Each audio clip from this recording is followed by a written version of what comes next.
The Force binds all things across the galaxy, connecting every living being in an invisible web of energy that flows through space and time itself.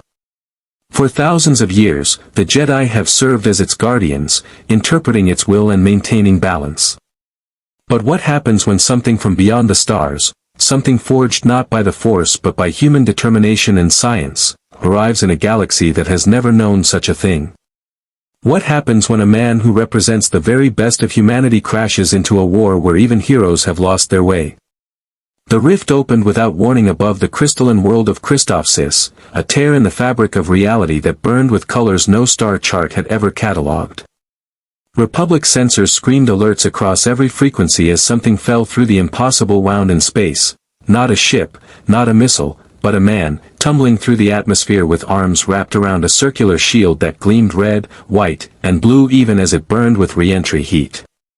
Captain Steve Rogers had approximately 8 seconds to understand that he was no longer anywhere near Earth, no longer in his own universe, and that the Tesseract's energy had done something catastrophically wrong. The ground rushed up to meet him, a battlefield covered in shattered crystal formations and the smoking wreckage of what looked like walking tanks. His enhanced reflexes kicked in automatically. He angled his body, positioned the Vibranium shield beneath him, and prayed the mathematical calculations running through his tactical mind were correct. The impact crater he created was 20 feet wide and 6 feet deep. Dust and pulverized crystal erupted in a cloud that obscured everything. For 3 heartbeats, the battlefield fell silent. Then Steve Rogers stood, shield raised, taking in a sight that his World War II experience had never prepared him for. Robots. Hundreds of skeletal robots in tan plating, carrying weapons that glowed with blue energy. They were advancing on a defensive position held by soldiers in white armor, identical white armor, each suit exactly the same, each helmet's T-visor staring with mechanical precision. Behind them, 2 men in robes held what appeared to be glowing swords made of pure light, one blue and one green, deflecting bolts of energy that should have been impossible. What in the... Steve's tactical assessment was interrupted by a blast of blue energy that struck his shield. The Vibranium absorbed the impact perfectly, but the heat was intense, far beyond any conventional weapon he'd encountered. "Cease fire! Cease fire!" one of the white-armored soldiers shouted. His voice was clipped, professional, and eerily similar to every other soldier's voice Steve could hear across the battlefield. Unknown contact in crater. Could be Republic reinforcement. Steve lowered himself into a defensive crouch, shield up, every sense on high alert. The robots, droids, his mind corrected, watching how they moved with mechanical precision, were still advancing. More energy bolts streaked through the air. One of the robed men, younger with dark hair, leapt 15 feet into the air with his glowing blue blade and cut through 3 droids in a single spinning attack that defied every law of physics Steve understood. "That's impossible," Steve muttered. "So's a guy in a flag costume with a trash can lid," he could almost hear Tony Stark's voice reply in his memory. "Fair point. You." The younger robed man landed near Steve's crater with impossible grace, his glowing blade, lightsaber, Steve's brain supplied from some deep memory of his ma reading him adventure serials, pointed in Steve's direction but not threatening. "Identify yourself. Are you with the Republic or the Separatists?" Steve made a split-second decision based on pure instinct. The droids were firing on the soldiers, and the soldiers were defending a position. In war, you picked the side protecting civilians or holding the line. "I'm with whoever's fighting those droids," Steve called back, loud enough to carry over the weapon's fire. "Captain Steve Rogers, United States Army. And I have no idea where I am." The young man's eyes widened slightly. The older man with the reddish-brown beard and green blade moved closer, his expression calculating but not hostile. "Anakin, cover the left flank. I'll assess our new arrival." "Master, he could be a separatist weapon that just announced himself and looks as confused as a gun gone in a Senate meeting.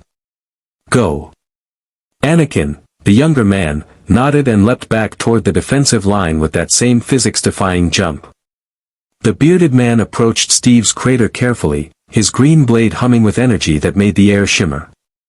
"I'm Jedi General Obi-Wan Kenobi. You're currently on Christophsis, in the middle of a separatist siege. That's quite an entrance you made, Captain Rogers." "Jedi." Steve filed the term away. "General, I'm going to be honest with you. I don't know how I got here, I don't know where here is, and I don't understand half of what I'm seeing. But I'm a soldier, and soldiers don't stand around while good men are under fire." Obi-Wan's expression shifted to something that might have been respect. "Well said. Can you fight?" Steve looked at the advancing droids, at the white-armored soldiers taking casualties, at the impossible glowing swords and energy weapons. He thought of Brooklyn, of basic training, of every impossible situation he'd ever faced from Hydra bases to alien invasions.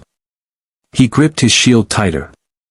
"General, I've been fighting since 1943. Some things never change." "Then welcome to the Clone Wars, Captain." Obi-Wan gestured toward the defensive line with his lightsaber. "Those soldiers are clone troopers of the Grand Army of the Republic. The droids are separatist battle units trying to take this city. We're slightly outnumbered. Story of my life." Steve vaulted out of the crater with enhanced strength that carried him 12 feet in a single bound.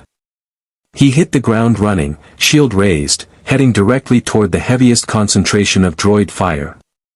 His enhanced vision took in tactical details at superhuman speed, the droids' joints, their weapons' firing patterns, the way they moved with programmed coordination but no real adaptability. He'd fought Hydra's mechanical soldiers. These weren't so different. The first droid never saw him coming. Steve's shield strike took its head clean off, the vibranium edge shearing through metal like paper. He spun, using momentum to slam the shield into two more droids, crushing their central processors. A blast of blue energy struck his shield and he angled it instinctively, sending the bolt ricocheting back into another droid's chest. "Holy, did you see that?" one clone trooper shouted. "Who is that guy? Does it matter? He's on our side." Steve Rogers fought like he'd fought in every battle since the serum transformed him, with perfect efficiency, tactical precision, and the absolute conviction that every life behind him was worth protecting. He moved through the droid formation like a hurricane, shield deflecting impossible angles of fire, fists and boots destroying mechanical bodies with super soldier strength. Behind him, he heard the clone troopers rallying. Heard their weapons' fire increase in intensity. Heard hope return to professional soldiers' voices. And for the first time since falling through that impossible rift in space, Steve Rogers felt something familiar: purpose. If you want to see more characters enter the Star Wars galaxy, hit that subscribe button and drop the name of a character you'd want to see in the comments below. May the Force be with you. The battle for Christophsis was far from over. But something had just changed on that battlefield, something the Force itself seemed to pause and notice. A man from beyond the stars, carrying a shield that represented ideals older than any republic, had just entered a war he didn't understand. And in the shadows of Coruscant, in a Supreme Chancellor's office, an old man with yellow eyes would soon learn of this new variable. This unpredictable element. This Captain America. Darth Sidious did not yet know he should be afraid. But he would. The immediate droid assault broke within minutes of Steve's arrival. The remaining battle droids, their tactical programming unable to account for a single combatant who could deflect blaster fire with a handheld shield and destroy their units with physical strikes that exceeded their damage threshold calculations, retreated in scattered formation toward the separatist lines. The clone troopers, and Steve was still processing that term, clone troopers, held their defensive position and watched this stranger in their midst with a mixture of awe and military suspicion. Steve stood among the wreckage of dismantled droids, breathing only slightly elevated despite the exertion, and took his first real opportunity to assess his situation. The shield felt right in his hands, Vibranium's familiar way to comfort in the alien landscape. His uniform was torn from the dimensional transit and atmospheric entry, the star on his chest scorched but still visible. Around him, Christophsis's crystalline structures refracted light in ways that made everything seem ethereal, almost beautiful, despite the devastation of war. Captain Rogers. Obi-Wan Kenobi approached with measured steps, his lightsaber now deactivated and clipped to his belt. Up close, Steve could see the man's sharp blue eyes held both wisdom and weariness. That was quite impressive. I've seen Jedi with years of training struggle against odds you just handled alone. I've had good training myself, General. Steve lowered his shield but kept his tactical awareness sharp. The clone troopers were forming a perimeter, their weapons still ready, their body language professional but uncertain. Though I'll admit, I've never seen weapons like these. Or soldiers who, he paused, choosing his words carefully. Who all sound exactly the same. Something flickered across Obi-Wan's face, too quick to read, but Steve's enhanced perception caught it. Discomfort. Maybe guilt. Perhaps we should discuss this away from the front line, Obi-Wan suggested. Anakin, status report. The younger Jedi, Anakin, jogged over with that same superhuman grace. His eyes were fixed on Steve with unconcealed curiosity and something else. Eagerness. Separatist forces are regrouping, Master. They're pulling back to their primary staging area. We've got maybe an hour before the next wave. His gaze shifted to Steve's shield. That thing is incredible. I've never seen metal absorb and redirect blaster fire like that. What is it? Vibranium, Steve answered automatically, then realized the term would mean nothing here. It was the rarest metal on my world. This shield has been with me through every battle I've fought. He met Anakin's eyes directly. You said something about clone troopers. I need to understand what that means. Anakin and Obi-Wan exchanged glances. The older Jedi sighed. Perhaps we should start with more fundamental questions. Captain, you mentioned Earth and the United States Army. I can tell you with certainty that no planet or nation by those names exists in Republic records. Combined with your rather dramatic arrival, he gestured toward the crater that still smoldered with residual heat, I think we're dealing with something far more unusual than a lost soldier. Steve nodded slowly. He'd suspected as much, but hearing it confirmed sent a chill through him despite the super soldier serum's temperature regulation. I was on a mission. There was an artifact called the Tesseract, pure energy, space stone technology. Something went wrong. There was this pulling sensation, colors I've never seen, and then I was falling through your atmosphere. Space stone. Anakin's eyes lit up. Master, do you think? Let's not speculate about force artifacts we know nothing about, Obi-Wan interrupted gently but firmly. Captain Rogers, I believe you've somehow traveled between dimensions or realities. The Force works in mysterious ways, but this seems beyond even its normal scope. The Force? Steve filed away another unfamiliar term. I've seen you both do things that shouldn't be possible. Jumping like that, moving faster than human reflexes allow. And those blades. Lightsabers, Anakin supplied, igniting his with a snap hiss that made blue plasma spring to life. Elegant weapons. The Force flows through all living things, connecting everything in the galaxy. Jedi learn to sense it, channel it, use it to protect others. That's how we move, how we fight, how we sense danger before it happens. Steve studied the impossible blade, his tactical mind already analyzing its applications and vulnerabilities. And these clone troopers? The temperature of the conversation dropped several degrees. Obi-Wan's expression became carefully neutral, the look of a man choosing diplomatic words. The Republic discovered a clone army had been created on Kamino, apparently commissioned by a Jedi Master who died years ago. When the Separatist crisis began, a group of star systems breaking away from the Republic, the Senate voted to use the clone army to defend Republic territories. They're all clones of a single template, a bounty hunter named Jango Fett. Trained from birth to be soldiers.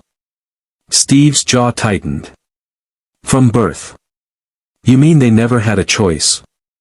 "They're bred for combat," Anakin said, and Steve caught the slight defensiveness in his tone. "They're excellent soldiers, loyal, effective. They're people." Steve's voice was quiet but carried the weight of absolute conviction.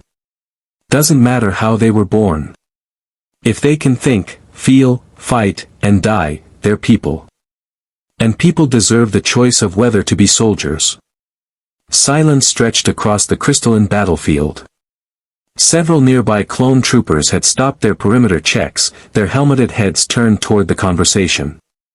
Steve couldn't see their faces, couldn't read their expressions behind those identical T-visors, but he could feel their attention like a physical weight. Obi-Wan broke the silence first. "That's a very compassionate perspective, Captain. But the reality of our situation is complex. We're at war with the Separatists. The Jedi have been commissioned as generals to lead the clone army. Without them, millions of Republic citizens would be at the mercy of the Separatist military. I understand war, General. I've fought in one that killed millions." Steve met Obi-Wan's eyes steadily. "But I also know that the moment you stop seeing your soldiers as people, as brothers who deserve your respect and protection, you've already lost something more important than any battle." Anakin was staring at Steve with an expression that bordered on revelation, as if someone had just articulated something he'd felt but never voiced. Obi-Wan looked troubled, his hand unconsciously moving to stroke his beard. "Sir." One of the clone troopers approached, his armor bearing orange markings that suggested rank. His helmet was still on, voice modulated through the speaker. "Captain Rogers, is it? I'm Commander Cody, 212th Attack Battalion. Just wanted to say, that was some of the finest combat efficiency I've ever witnessed. And I've fought alongside Jedi." A pause. "Also wanted to say, thank you. For what you just said. About us." Steve extended his hand automatically. Cody looked at it for a moment, then gripped it firmly. The handshake was brief but meaningful. "What's your name, Commander?" "Your real name, not your designation." "Cody is my name, sir. CC 2224 is my designation. But everyone calls me Cody." "Then Cody it is."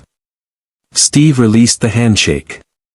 "In my army, every soldier gets treated with respect, regardless of how they came to serve. That's not going to change just because I'm in a different galaxy." Another clone trooper stepped forward, this one with blue markings. "Captain Rex, 501st Legion, serving under General Skywalker." "Sir, with all due respect, where did you learn to fight like that? The way you moved, the shield work, the tactical awareness, that's not standard training." Steve smiled slightly. "Brooklyn, mostly. Then a lot of hard lessons in the field. I'd be happy to share what I know, Captain Rex. Looks like I'm going to be here a while, and soldiers should look out for each other." The change in atmosphere was subtle but unmistakable. The clone troopers' postures shifted, became less guarded. Steve had spent enough time with soldiers to recognize acceptance when he saw it. These men, and they were men, regardless of how they'd been created, recognized someone who saw them as human. Obi-Wan cleared his throat. "Well. This is certainly an unprecedented situation. Captain Rogers, we need to contact the Jedi Council on Coruscant and inform them of your arrival. They'll want to assess whether you pose any threat to the Republic." "I'm not a threat to anyone who isn't pointing a weapon at innocence," Steve said simply. "But I understand military protocol. I'll cooperate with whatever assessment you need." And in the meantime, Anakin added with a grin that reminded Steve of younger soldiers he'd known, the ones who still found excitement in impossible situations, "We could use someone with your combat skills. The Separatists aren't going to wait for bureaucracy." Steve looked across the crystalline battlefield, at the smoking craters and destroyed droids, at the clone troopers who'd started calling him "Sir" without being asked, at the two Jedi who wielded impossible weapons and spoke of mystical energy fields. He thought of home, of his team, of the mission that had gone catastrophically wrong. But he'd been a soldier long before the serum, long before the shield. And soldiers adapted. Soldiers found their duty wherever they landed. Soldiers protected those who couldn't protect themselves. Then I guess I'm officially volunteering, Steve said, raising his shield.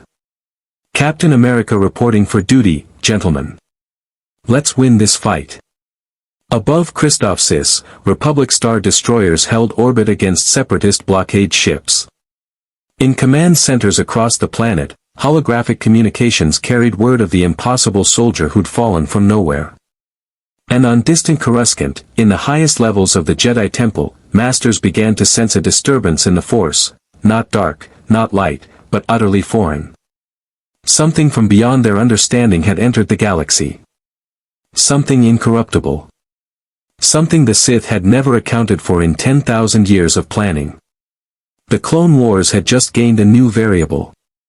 The Jedi Temple on Coruscant stood as a monument to 10,000 years of tradition, its towers reaching toward the sky like fingers grasping at enlightenment. In the council chamber at its highest point, 12 seats arranged in a circle held some of the wisest beings in the galaxy. Masters who had devoted lifetimes to understanding the Force, to maintaining peace, to serving as guardians of the Republic.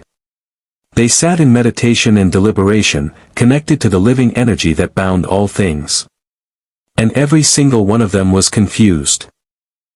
A dimensional traveler, you say? Master Mace Windu's deep voice carried the weight of skepticism earned through decades of dealing with impossible claims that usually turned out to be quite possible and quite dangerous. The holographic projection of Obi-Wan Kenobi flickered in the center of the council chamber, blue and slightly distorted by the distance between Christophsis and Coruscant. That's our working theory, Master Windu, Obi-Wan replied, his holographic form gesturing with controlled emphasis.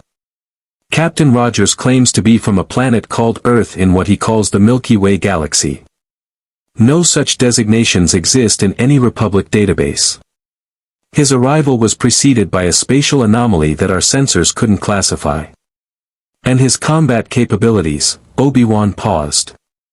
Masters, I've fought alongside clone commandos, ARC troopers, and Mandalorian warriors. This man moves with speed and strength that rivals a Jedi using Force enhancement, but I sense no Force sensitivity in him whatsoever. Dangerous, this sounds, Master Yoda observed from his seat, his ancient eyes half closed in contemplation. A warrior of great power, appearing in the midst of war. Coincidence, such timing is not. You believe he's a separatist weapon? Asked Ki-Adi-Mundi, his elongated head tilting forward. No, Obi-Wan's response was immediate and firm. I've interrogated separatist prisoners, faced their deceptions. Captain Rogers is genuine. Almost painfully so. He speaks with conviction about protecting others, about treating the clones as people deserving of respect and choice. If he's acting, he's the finest actor I've ever encountered. Master Plo Koon, his breathing mask giving his voice a mechanical quality, leaned forward. And the clones themselves? How do they respond to him? Obi-Wan's hologram smiled slightly. They've already started calling him the Captain, with a reverence usually reserved for decorated clone commanders. He spent the past 3 hours teaching hand-to-hand combat techniques to Rex's men, sharing tactical formations, and listening to their stories. Actually listening, asking their names, treating them as individuals. A pause, heavy with unspoken implications. It's having an effect on morale that I've never quite witnessed before. The council chamber fell silent. It was a silence that carried the weight of uncomfortable truths. The Jedi had always maintained that the clones were sentient beings deserving of respect, but the reality of galactic war had created a distance, a necessary detachment. Generals couldn't afford to see every soldier as an individual when battle strategies required acceptable losses.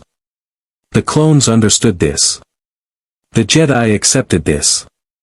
Apparently, Captain America did not.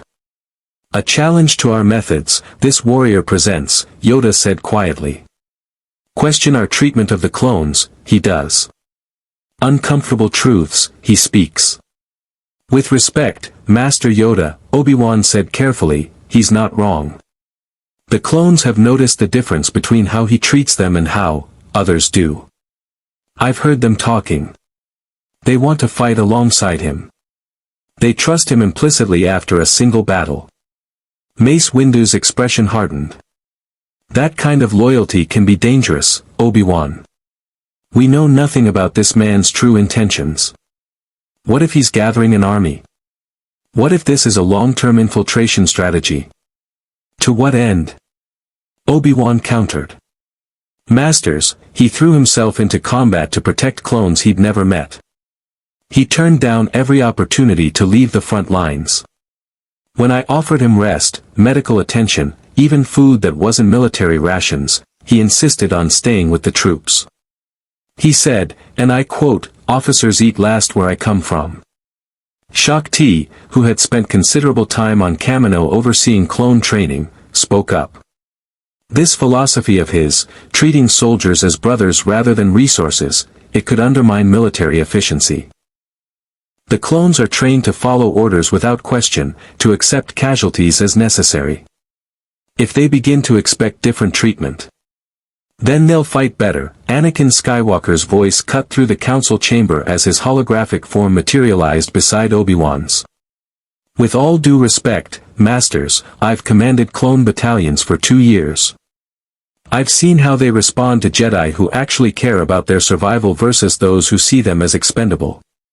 Captain Rogers spent 6 minutes with Rex's squad and they're already performing 15% better in tactical drills. Padawan Skywalker, Mace Windu's tone carried warning. You're speaking out of turn. I'm speaking from experience, Master Windu. Anakin's hologram didn't back down. We keep talking about what makes a good Jedi, about serving the Force and the Republic.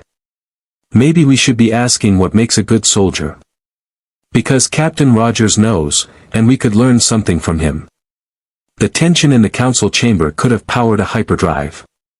Master Yoda's ears twitched, a sign those who knew him recognized as deep consideration.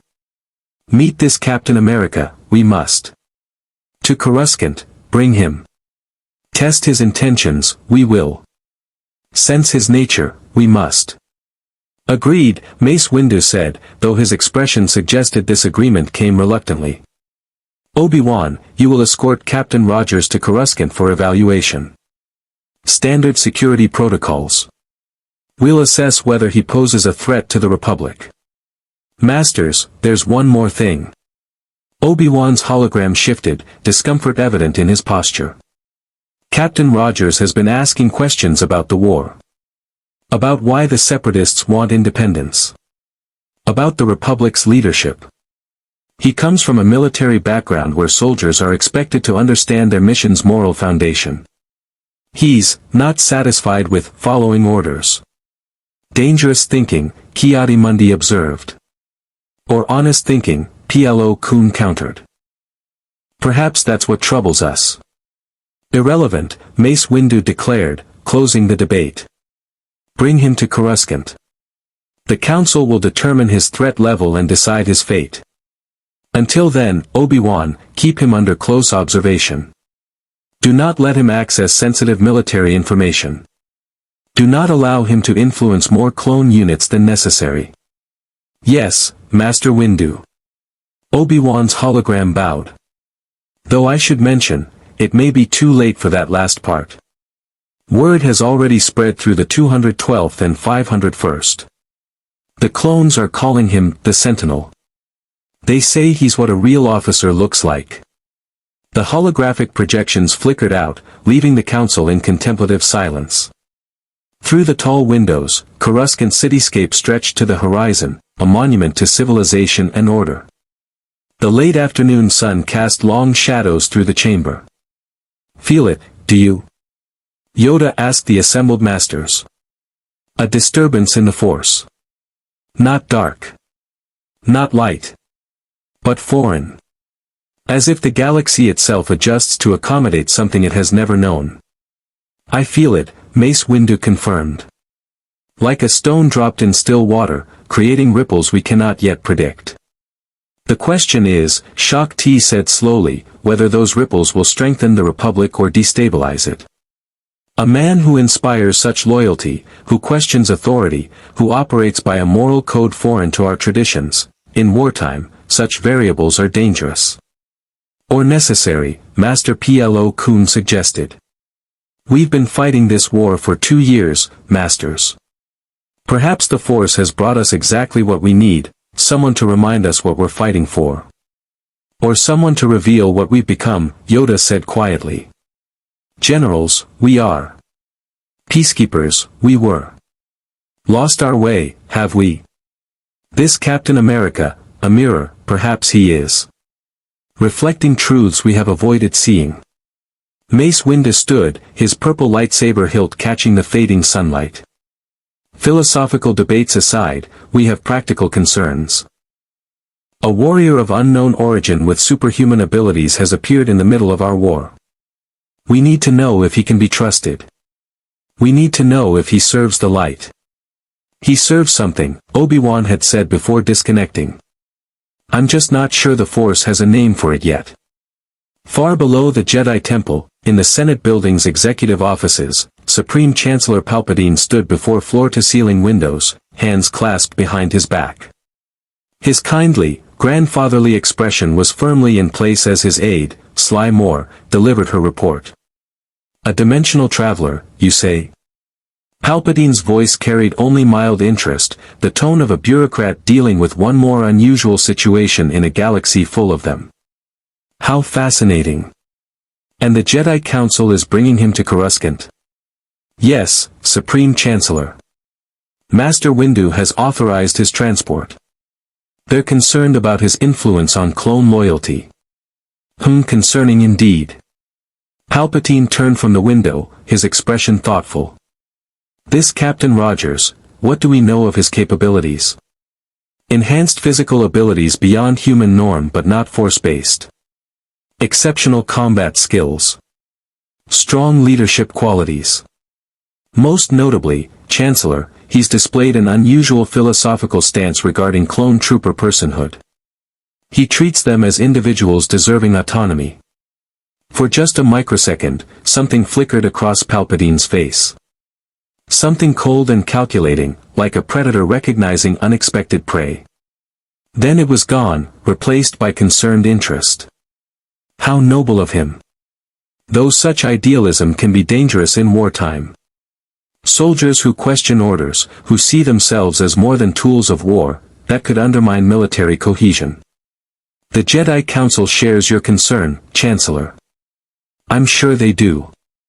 Palpatine moved to his desk, activating a secure holographic terminal.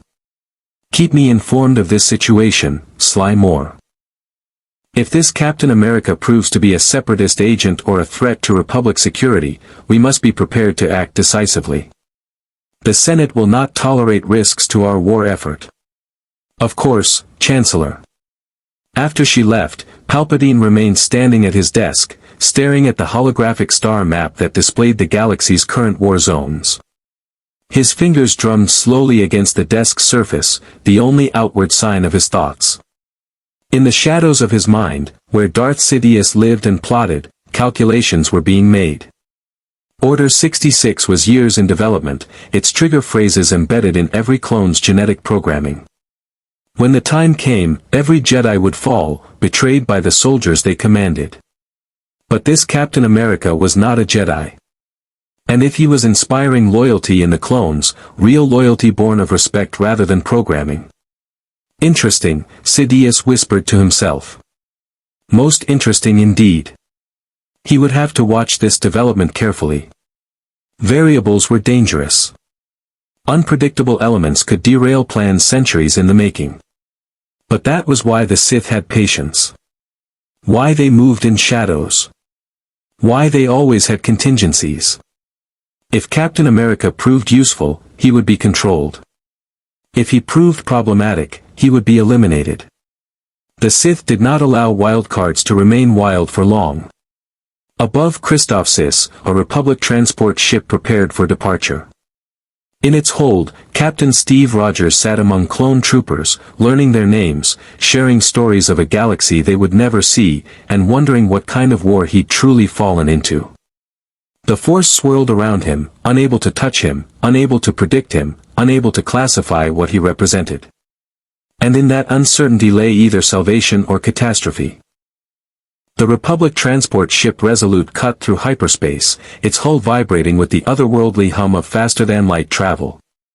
Steve Rogers stood in the observation deck, hands gripping the railing, watching colors that had no name streak past the viewport.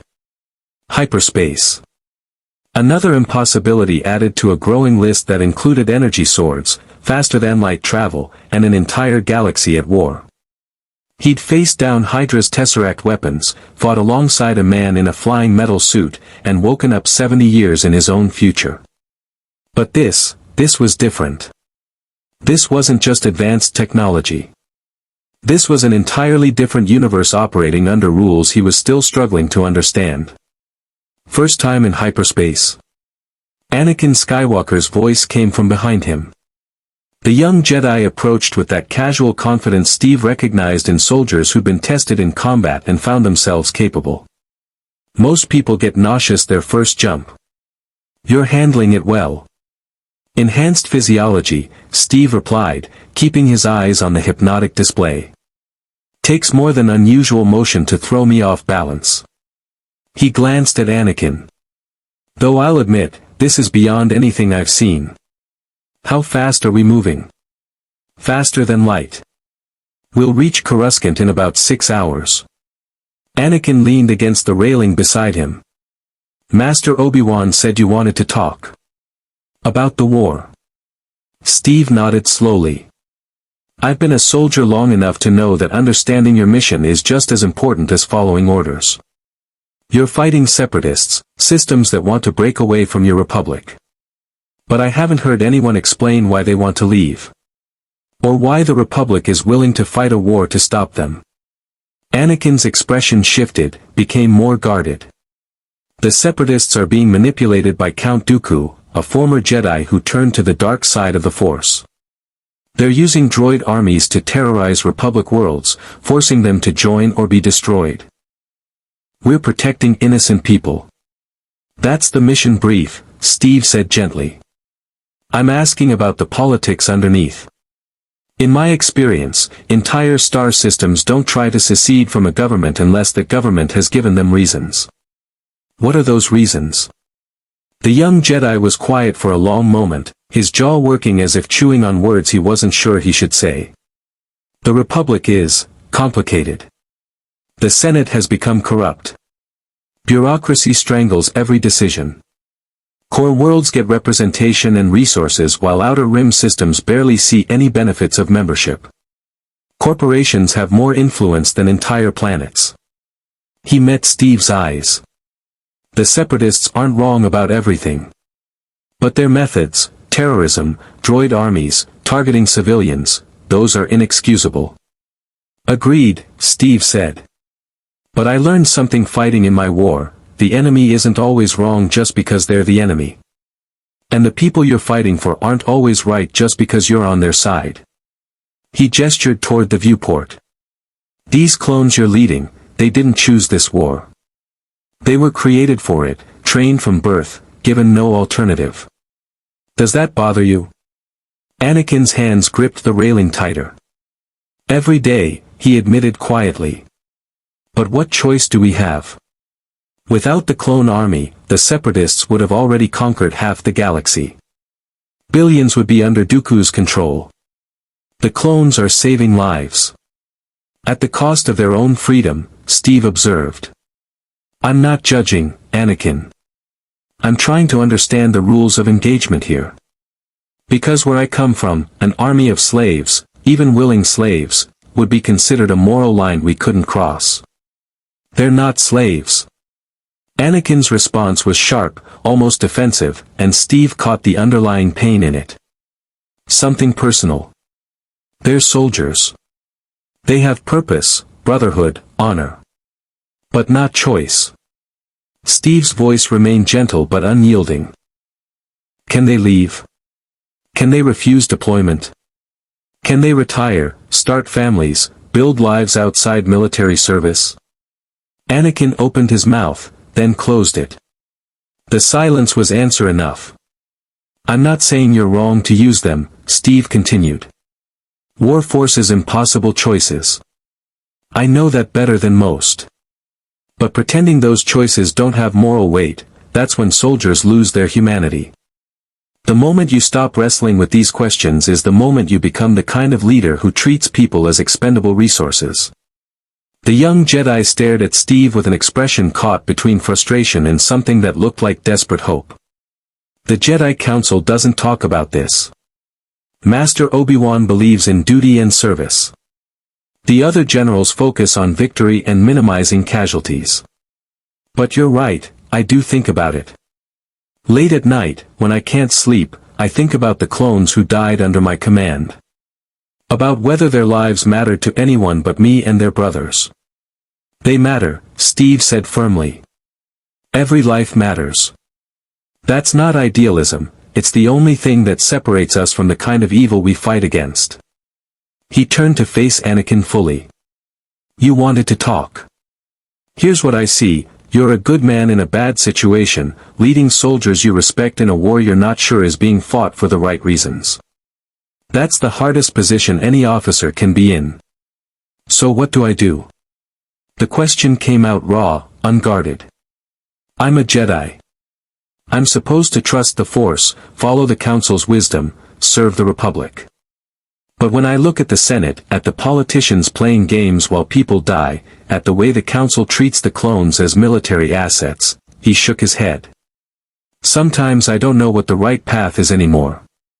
Steve was quiet for a moment, memories of his own struggles playing through his mind.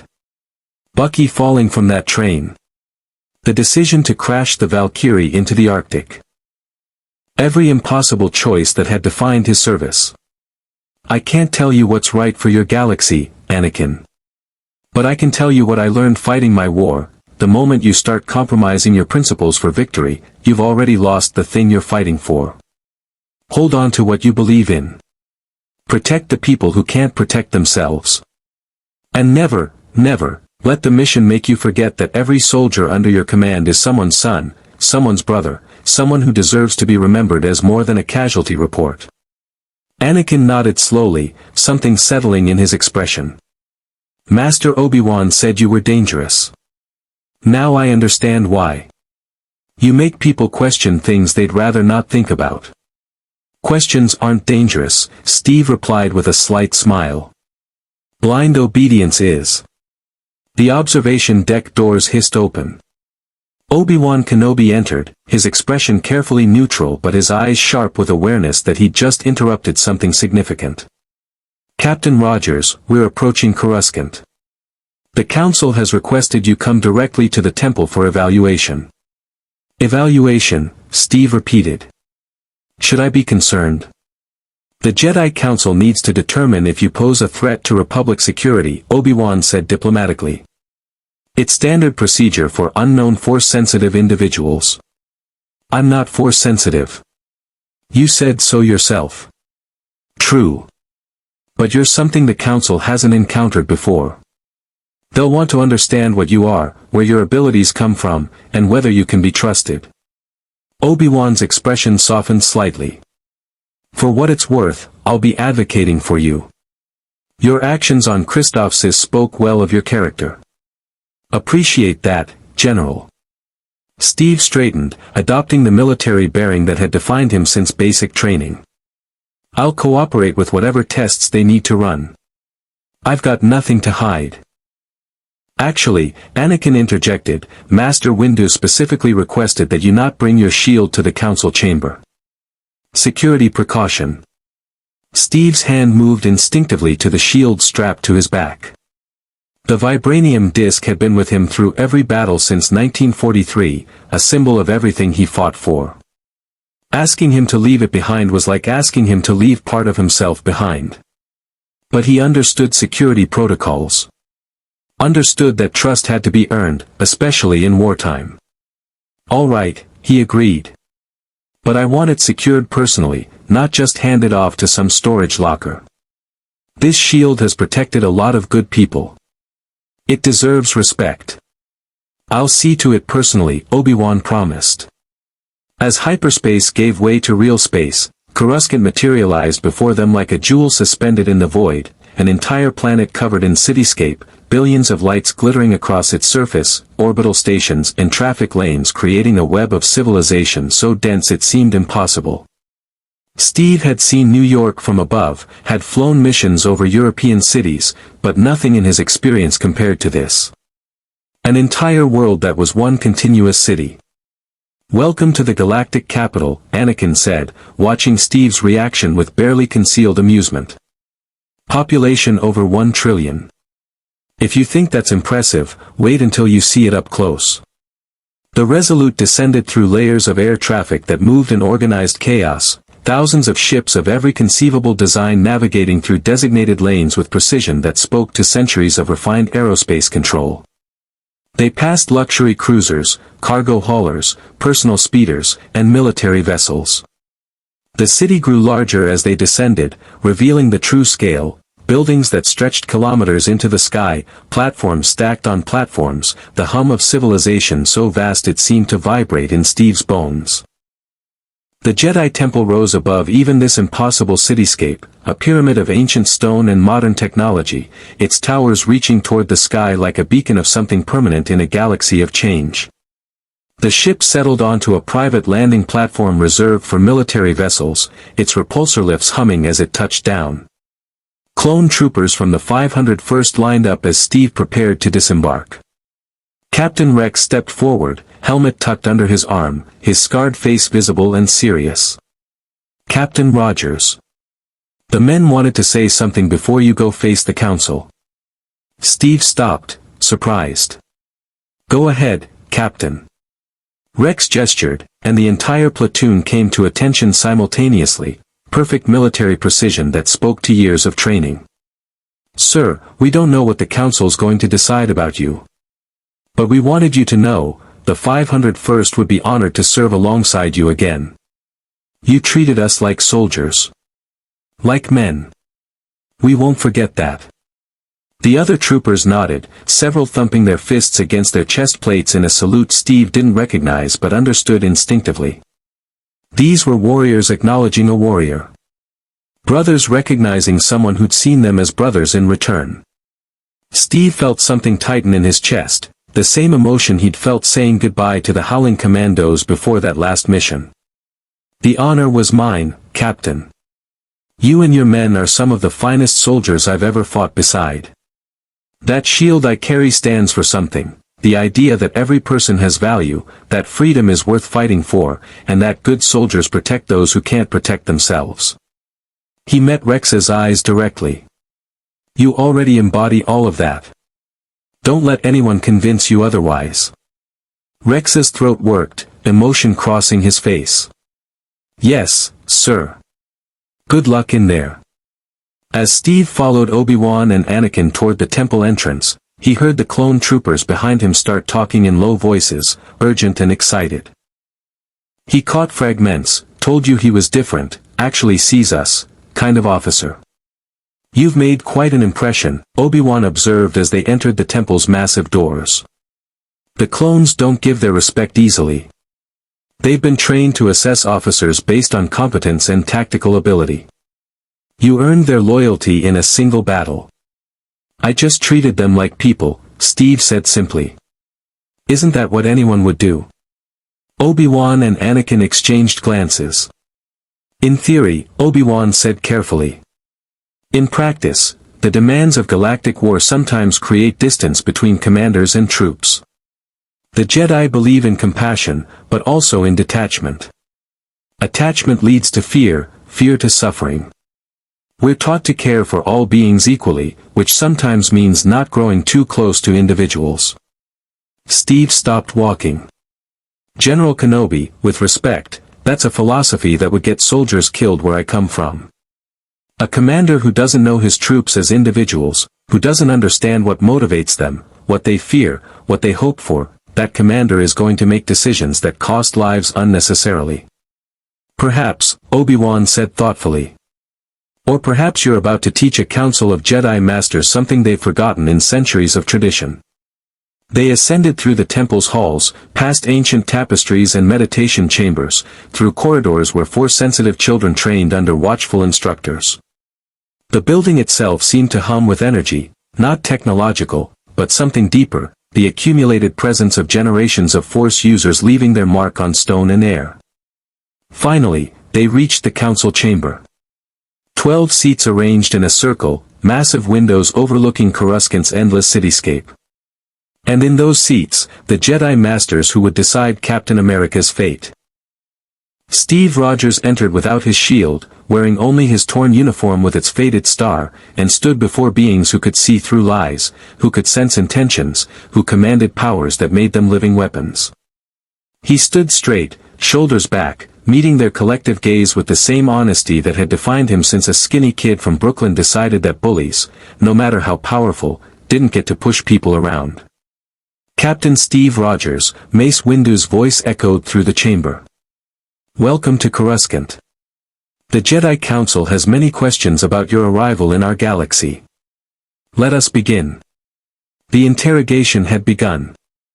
And in the shadows of the Senate, Darth Sidious watched through concealed channels, studying this variable that the Force itself could not define. The Jedi Council chamber felt smaller than its physical dimensions suggested, as if the weight of accumulated wisdom and power compressed the space itself. Steve stood in the center of the circle, aware that 12 pairs of eyes were studying him with an intensity that went beyond normal observation. These weren't just military officers assessing a potential asset, these were beings who could apparently sense emotions, read intentions, perceive truths that ordinary interrogation would never reveal. He'd faced congressional hearings, military tribunals, and SHIELD debriefings. This was something else entirely. Captain Rogers, Master Mace Windu began, his deep voice carrying the authority of someone accustomed to being obeyed. We've reviewed General Kenobi's report of your arrival on Christophsis. Your combat capabilities are impressive. Your influence on clone morale is notable. But we need to understand what you are. So let's start with a simple question, are you human? Yes, sir, Steve replied without hesitation. Enhanced human, but human. I was born in Brooklyn, New York, on Earth, July 4, 1918. I was a normal man, underweight, asthmatic, too many health problems to list, until 1943, when I volunteered for an experimental program called Project Rebirth. They gave me a serum that enhanced everything about my physiology. Strength, speed, healing, mental processing. It made me into what they called a super soldier. Genetic modification, Ki-Adi-Mundi observed, his elongated cranium tilting forward. Similar in principle to the Kaminoan techniques used to create the clone army, but applied to an existing individual rather than engineered from conception. I suppose so, Steve agreed, though the comparison to the clones made him uncomfortable. The difference is I chose it. I volunteered knowing the risks. The clones never had that choice. A ripple of reaction moved through the council, subtle shifts in posture, exchanged glances. Master Yoda's ears twitched, his ancient eyes opening fully to study Steve with renewed interest. This bothers you, Yoda observed, his voice carrying the weight of centuries. The clones' lack of choice. Strong feelings about this, you have. Where I come from, Master Yoda, we fought a war against people who believed some humans were meant to serve and others meant to rule. The idea that you can breed people specifically to die in war, Steve paused, choosing his words carefully. I understand desperate times require difficult choices. But yes, it bothers me. These men think, feel, hope, fear. They have favorite foods, inside jokes, dreams about what comes after the war. That makes them people, not equipment. And people deserve the right to choose their own path. Noble sentiments, Mace Windu said, though his tone suggested he wasn't entirely convinced nobility was an asset. But impractical in wartime. The clone army is defending billions of Republic citizens. Yes, sir, Steve replied without hesitation. Enhanced human, but human. I was born in Brooklyn, New York, on Earth, July 4, 1918. I was a normal man, underweight, asthmatic, too many health problems to list, until 1943, when I volunteered for an experimental program called Project Rebirth. They gave me a serum that enhanced everything about my physiology. Strength, speed, healing, mental processing. It made me into what they called a super soldier. Genetic modification, Ki-Adi-Mundi observed, his elongated cranium tilting forward. Similar in principle to the Kaminoan techniques used to create the clone army, but applied to an existing individual rather than engineered from conception. I suppose so, Steve agreed, though the comparison to the clones made him uncomfortable.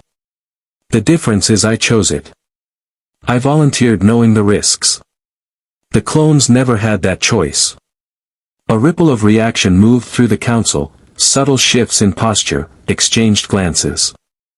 Master Yoda's ears twitched, his ancient eyes opening fully to study Steve with renewed interest. This bothers you, Yoda observed, his voice carrying the weight of centuries. The clones' lack of choice. Strong feelings about this, you have. Where I come from, Master Yoda, we fought a war against people who believed some humans were meant to serve and others meant to rule. The idea that you can breed people specifically to die in war, Steve paused, choosing his words carefully. I understand desperate times require difficult choices. But yes, it bothers me. These men think, feel, hope, fear. They have favorite foods, inside jokes, dreams about what comes after the war. That makes them people, not equipment. And people deserve the right to choose their own path.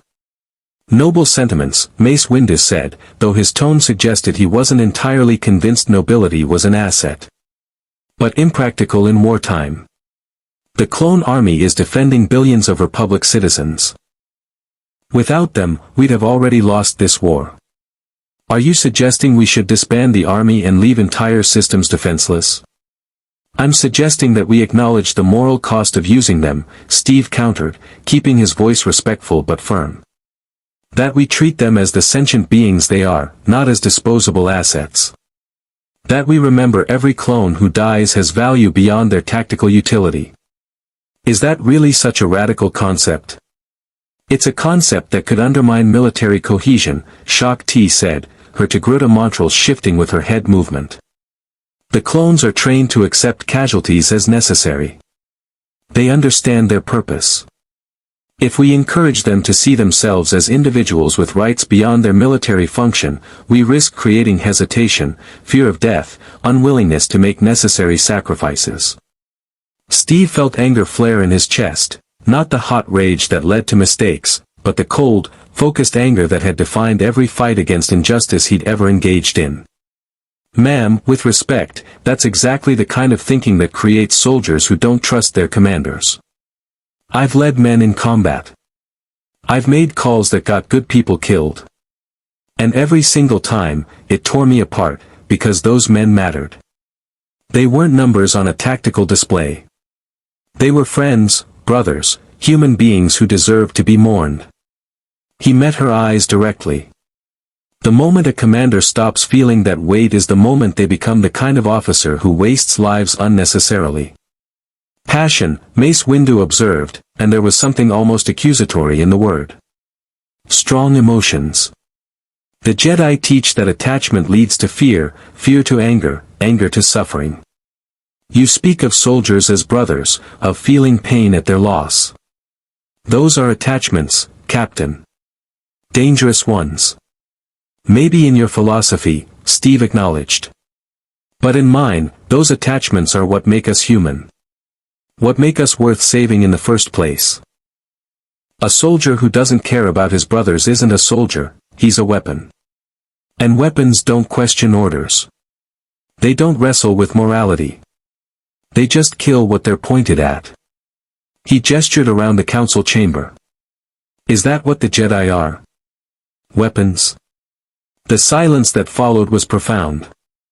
Master Plo Koon leaned forward, his breathing mask giving his voice a mechanical quality that somehow made it more thoughtful. You ask uncomfortable questions, Captain Rogers. Questions some of us have been avoiding for longer than we'd care to admit. The boy speaks truth, Yoda said quietly, his staff tapping against the floor. Lost our way, perhaps we have. Generals we have become, when peacekeepers we were meant to be. Forgotten the cost of war, in pursuit of victory. A mirror, this Captain America is.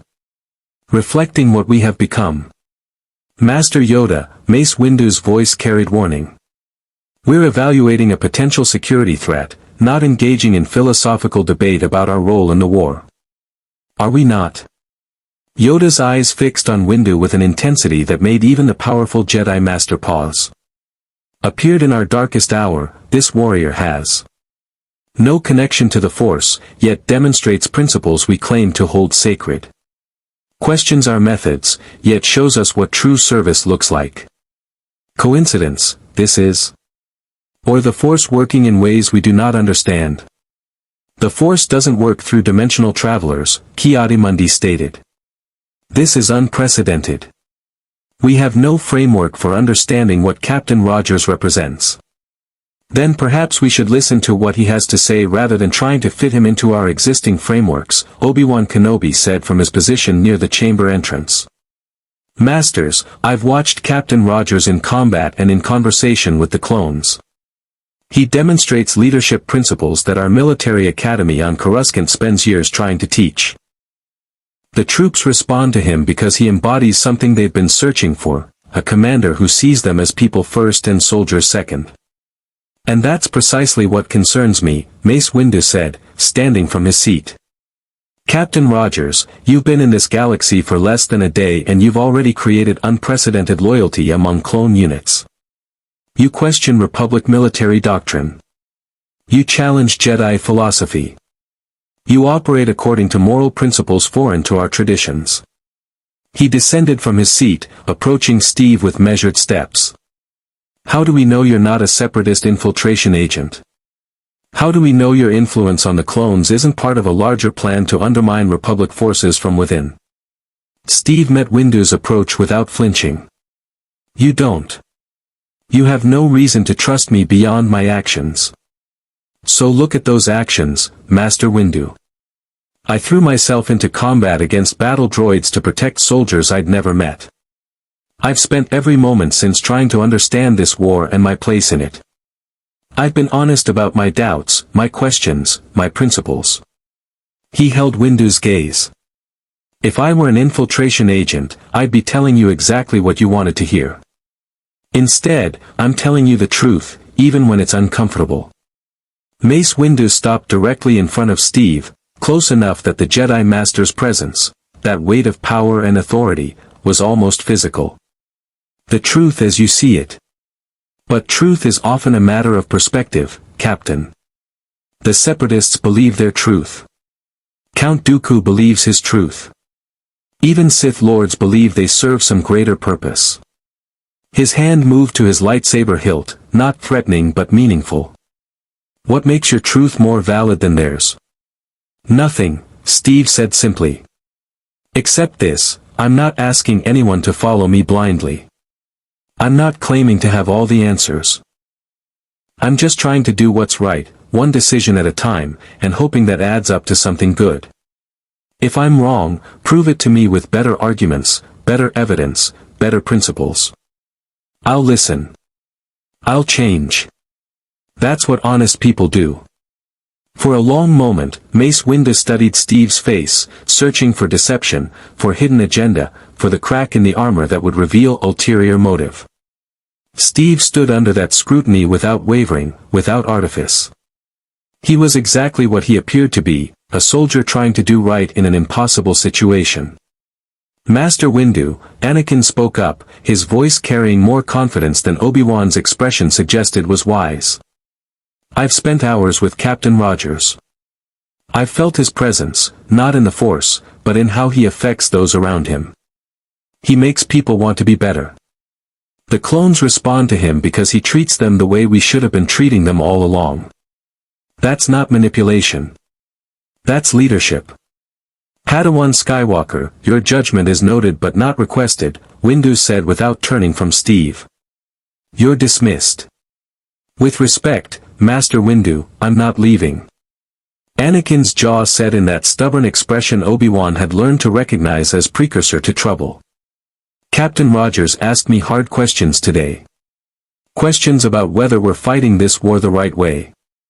Questions about whether the clones deserve more than we're giving them. I think the Council needs to hear those questions too. Anakin, Obi-Wan's voice carried warning. No, Master. I'm tired of pretending everything is fine when it's not. Anakin stepped fully into the Council chamber, his presence challenging centuries of protocol. We talk about serving the Force, about maintaining peace, about protecting the innocent. But we command an army of men created to die for a republic so corrupt that entire systems would rather join a Sith Lord than stay part of it. When did we stop questioning that? When did we decide that victory justified any method? The Council chamber erupted in controlled chaos, masters speaking over each other, voices raised in surprise and concern. Yoda's staff struck the floor 3 times, the sound cutting through the discord like a blade. Enough. The ancient master's voice carried power that made even Mace Windu step back. Right, Skywalker is. Uncomfortable truths, he speaks. Truths that Captain America has brought to light. Yoda's gaze swept the entire council. Years we have fought this war. Years we have commanded the clones. And how many of us know their names? Know their dreams?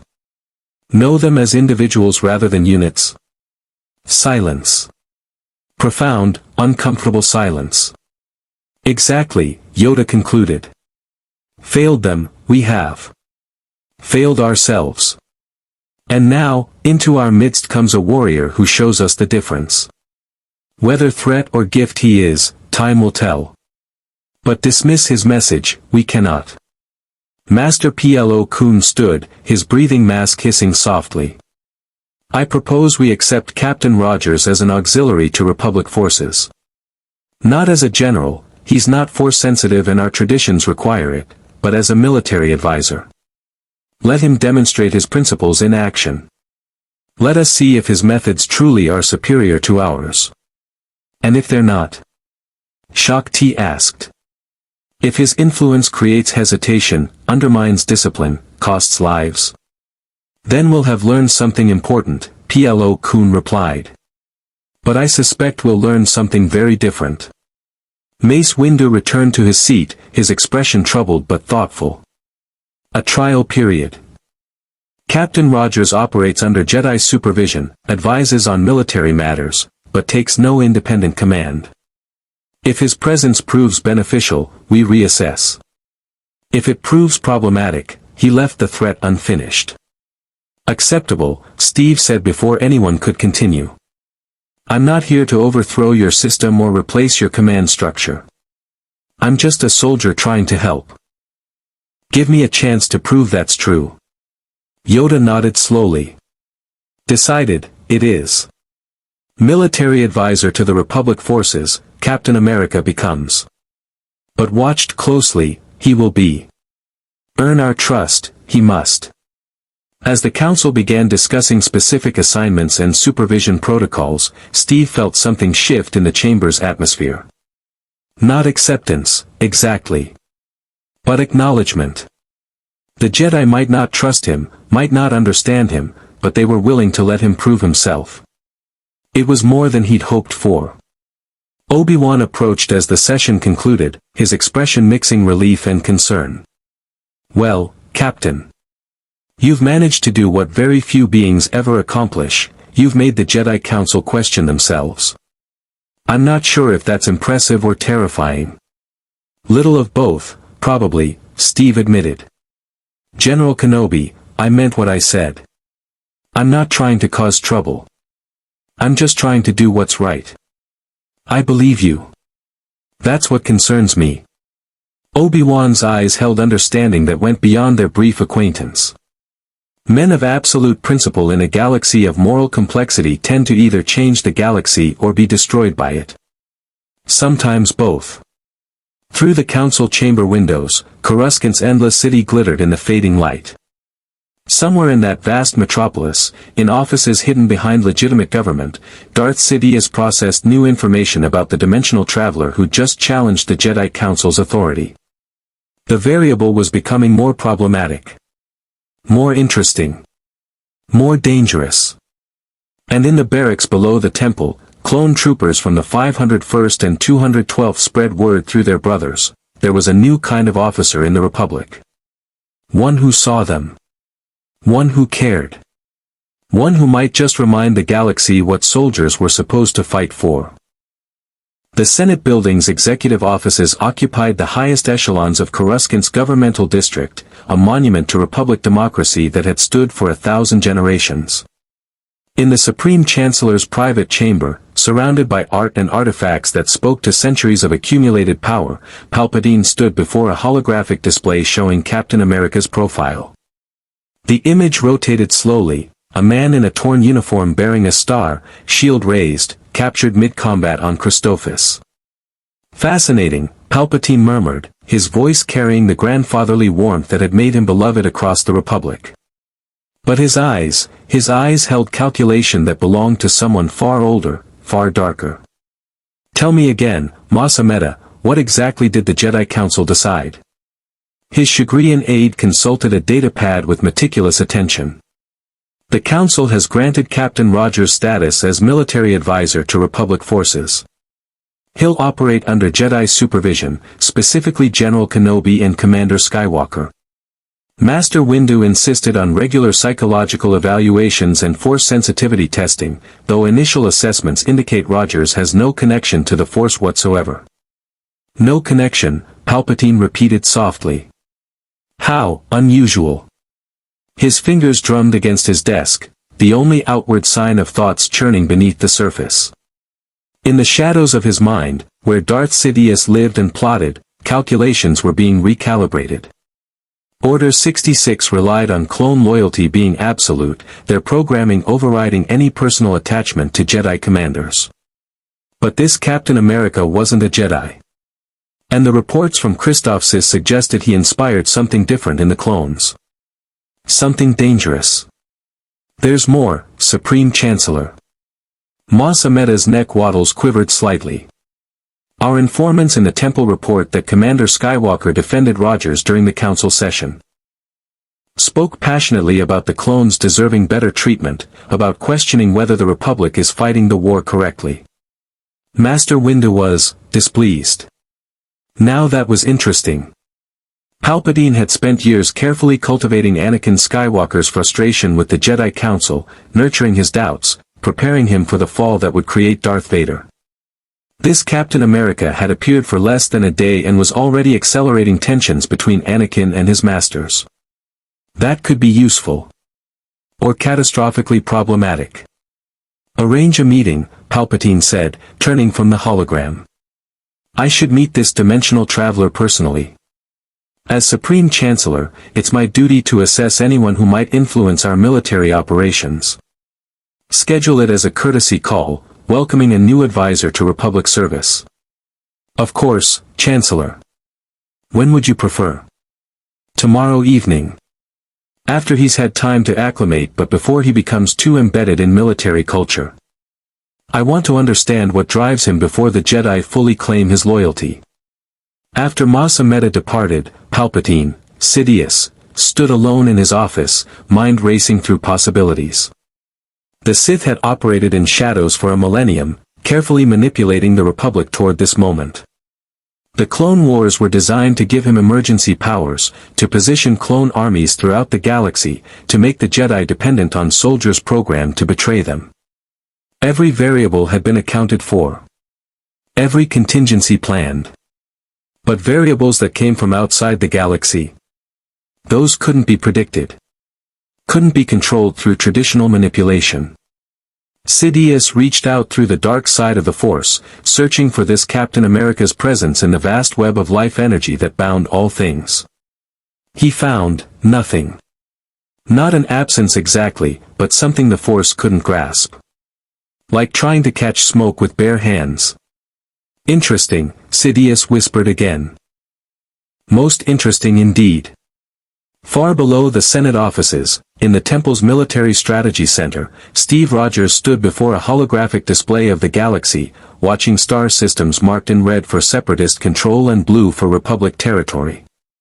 The scale was incomprehensible, thousands of inhabited worlds, billions of sentient beings, conflicts spanning distances that made Earth's entire solar system seem microscopic. Overwhelming, isn't it? Obi-Wan's voice came from behind him. The Jedi Master approached with 2 cups of what looked like CAF, the galaxy's answer to coffee, though it tasted nothing like what Steve remembered. The first time I saw a full galactic map, I was 8 years old. I spent 3 days just staring at it, trying to comprehend how big the universe really was. Steve accepted the cup gratefully. In my time, my world, we thought Earth was all that mattered. Then I met a man from another planet, sort of, and realized we were just one small part of something bigger. But this, he gestured at the holographic display. This makes even that seem small. And yet the principles of war remain the same, Obi-Wan observed, sipping his CAF. Territory, supply lines, strategic resources, troop morale. You may not understand hyperspace travel or droid programming, but you understand warfare. That's what the Council is counting on, your tactical perspective unencumbered by assumptions about how things should be done. Speaking of which, Steve said, zooming the display to focus on a specific sector. I've been studying your recent engagements. Christophsis, Ryloth, Geonosis. You're fighting a defensive war, responding to separatist attacks rather than taking strategic initiative. Why? Obi-Wan's expression became more guarded. The Republic doesn't have the resources to simultaneously defend our territory and launch offensive campaigns.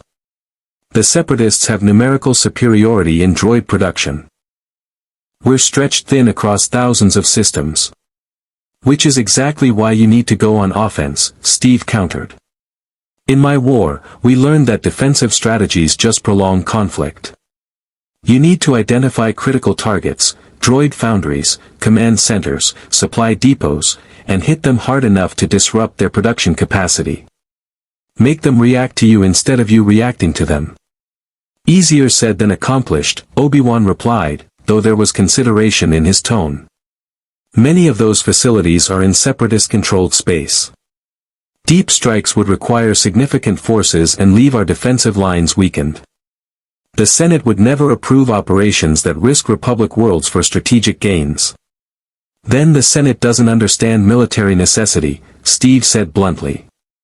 Wars aren't won by politicians voting on safe options. They're won by commanders willing to take calculated risks.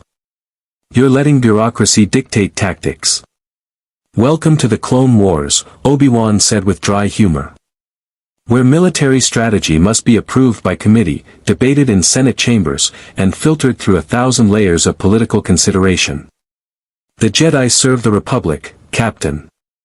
That includes accepting civilian authority over military operations.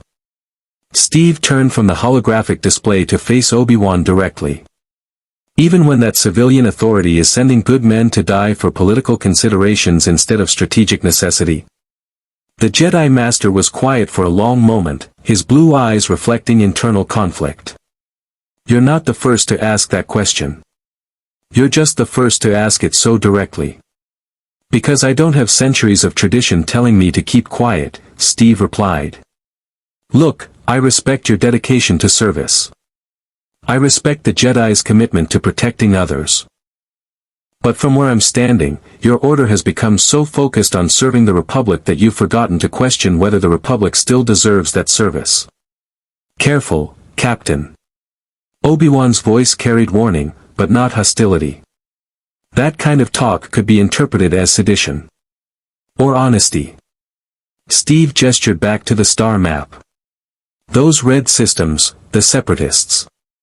Have you actually talked to any of their civilian populations? Ask them why they wanted to leave the Republic. We've interrogated Separatist prisoners, reviewed their propaganda. That's not what I asked. Have you talked to ordinary people in those systems? Farmers, merchants, families trying to survive. Have you asked them if they joined the Separatists by choice or by conquest? Obi-Wan's expression shifted, became more troubled. The Separatists use droid armies to terrorize populations into compliance. They're not freedom fighters, Captain. They're led by a Sith Lord, I know. Count Dooku. You've mentioned him. Steve crossed his arms. But Sith Lord or not, he managed to convince thousands of systems to break away from your republic. That doesn't happen unless there's genuine grievance underneath the manipulation. People don't risk their lives for lies. They risk their lives when they believe they're fighting for something better than what they have. The holographic display rotated slowly between them, red and blue systems marking territory in a war that had already cost millions of lives. Obi-Wan stared at it with an expression that suggested he was seeing something he tried very hard not to notice. You're right, the Jedi Master said quietly. The Outer Rim systems, the ones that form the core of Separatist support, they've been neglected by the Senate for generations. Poor representation, limited resources, corporate exploitation. The Republic failed them long before Dooku gave them an alternative. So you're fighting to force them back into a system that already failed them once, Steve observed. How's that different from tyranny? Because the alternative is letting a Sith Lord control half the galaxy. Obi-Wan's response came sharper than intended, frustration breaking through Jedi calm. Because Dooku isn't fighting for their freedom, he's using them as pawns in a larger game we don't fully understand. Because if we don't stop the Separatists, more people will die than if we do. Maybe, Steve acknowledged. Or maybe there's a third option nobody's considered because everyone's so focused on winning the war that they've forgotten to ask what comes after. Assuming you win, assuming you force every Separatist system back into the Republic, what then? Do those grievances magically disappear? Or do you just plant the seeds for the next war? Obi-Wan opened his mouth to respond, then closed it. The question hung in the air between them, unanswered and uncomfortable. Master Kenobi. Anakin Skywalker's voice cut through the tension as he entered the strategy center. Sorry to interrupt, but we just received new orders from the Council. There's been a Separatist attack on the medical station at Christophis. Civilian casualties are significant. They want us to investigate and assess whether it was strategic targeting or a war crime. Another investigation, Obi-Wan muttered, but he straightened immediately, duty overriding doubt. Very well. Assemble the team. We'll depart within the hour. Actually, Anakin said, glancing at Steve, Master Windu specifically requested that Captain Rogers accompany us. He wants to see how our new advisor performs in the field. Steve nodded, relief flooding through him. Action he understood. Philosophical debates about galactic politics were necessary, but they didn't change the immediate reality. People were hurting, and soldiers needed to respond. When do we leave? As soon as you're ready, Anakin replied. Though I should warn you, Christophis is in contested space. We'll likely encounter Separatist forces. Are you prepared for that? Steve picked up his shield from where it rested against the strategy table, the vibranium disc catching the holographic light. The weight felt right, familiar, a reminder of every battle he'd fought and every principle he'd defended. I've been fighting since 1943, Commander. I'm always ready. As they prepared to depart, as Republic cruisers powered up their engines and clone troopers loaded equipment, none of them noticed the hidden listening device transmitting their conversation directly to a secure Senate channel. None of them saw Darth Sidious receiving every word, analyzing every statement, calculating how this Captain America would fit into plans centuries in the making. The Sith Lord smiled, thin and cold. Variables were only dangerous if you couldn't control them. And control came in many forms. Force manipulation was one. But political pressure, strategic isolation, manufacturing situations where the target had to reveal their true nature, those were just as effective. Captain America believed in protecting innocence.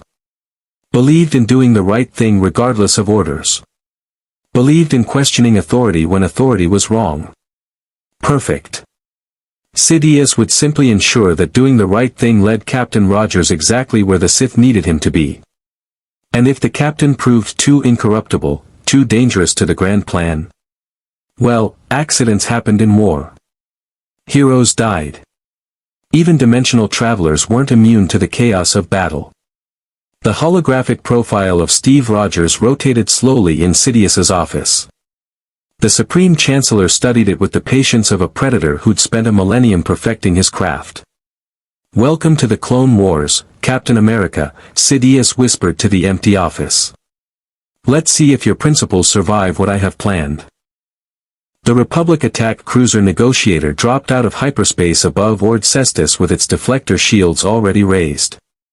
Through the viewport, Steve could see the medical station, a massive orbital platform that had been gleaming white and chrome in the intelligence photos but now showed gaping wounds of twisted metal and vented atmosphere.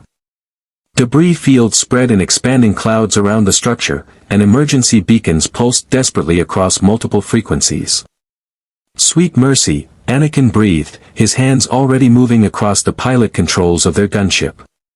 "The entire Eastern Medical Wing is gone. That's where they housed critical care patients." Steve's enhanced vision picked out details that made his jaw clench. Bodies floating in the debris field. Medical pods torn open, their contents exposed to vacuum. Escape pods that had never launched, their docking clamps melted by what looked like sustained weapons fire. This wasn't a military strike. This was a massacre. "Captain Rogers." Obi-Wan's voice was tight, controlled, but Steve heard the anger underneath. "I need you to see this. To understand what we're fighting against. The Separatists did this. Deliberately targeted a medical station protected by every convention of civilized warfare." "I see it, General." Steve's voice was quiet, the tone he used when rage needed to be channeled into action rather than words. "How many people were on that station?" "Approximately 8,000, Commander Cody reported from the co-pilot seat, his voice professionally detached but his fists clenched on the armrests. "Medical personnel, patients from a dozen different Republic worlds, support staff. Early reports suggest 70% casualties. 5,600 dead." The number hit Steve like a physical blow. D-Day had cost fewer lives than this single attack. And D-Day had been the largest military operation in Earth's history. There, Anakin pointed toward a section of the station that still had power, emergency lights creating a grid pattern against the darkness. "Survivors in the central hub. Setting down in Docking Bay 7. The gunship maneuvered through the debris field with precision that spoke to Anakin's reputation as the best pilot in the Republic fleet. They landed in a bay that had been designed for medical transports but now held only emergency equipment and terrified survivors huddled in pressure suits. The moment the boarding ramp lowered, the smell hit, blood, burned plastics, the acrid stench of catastrophic systems failure. Steve was first down the ramp, shield raised, tactical awareness scanning for immediate threats. A Twi'lek woman in a medical officer's uniform rushed forward, her leku twitching with agitation, her face streaked with what might have been tears or just sweat from hours of desperate triage. "Thank the Force. Are you the rescue team? We've got hundreds of wounded, life support is failing in sections C through G, and we can't reach the children's ward, the corridor's been breached and we don't have enough pressure suits." "Slow down," Steve said gently, putting a hand on her shoulder. "Deep breath. We're here to help. I'm Captain Rogers. What's your name?" Dr. Lena Sar. Chief Medical Officer. Or what's left of one." Her voice cracked.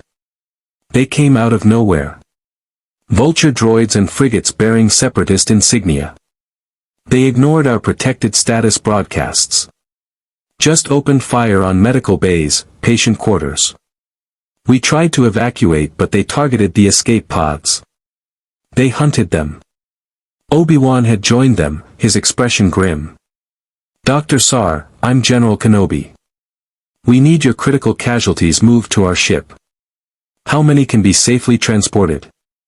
"Maybe 300 if we had a full medical frigate." You've got a gunship. The defeat in her voice was absolute. Then we make multiple trips, Steve said immediately. Commander Cody, get your men organizing the wounded by severity. Anakin, how fast can you fly round trips to the nearest Republic medical facility? 15 minutes each way, Anakin calculated quickly. But Captain, that's hours of evacuation time. The station's orbit is decaying. We've got maybe 90 minutes before the remaining sections burn up in atmosphere. Steve's tactical mind processed options at superhuman speed. Not enough time. Not enough ships. Not enough. Then we stabilize the orbit, he said. Anakin, can this station's thrusters be manually operated? The control systems are fried, Cody interjected, consulting his datapad. Central computer took a direct hit. I didn't ask about the computer. I asked if the thrusters can be manually operated. Are there physical controls, override systems, anything that doesn't need the main computer? Anakin's eyes widened. The engineering section has manual thrust controls for emergencies. But they're in a section that's partially exposed to vacuum. You'd need someone with enhanced durability and the ability to function in low oxygen environments, Steve finished. That's what the serum gives me. Cody, get me a pressure suit. Anakin, show me how to operate those controls. Obi-Wan, coordinate the evacuation. We're saving everyone we can. Captain Rogers, Obi-Wan said carefully, even with a pressure suit, manual thrust correction in a damaged station is extraordinarily dangerous. One mistake and you could rupture what's left of the hull integrity. Then I won't make a mistake. Steve met the Jedi's eyes.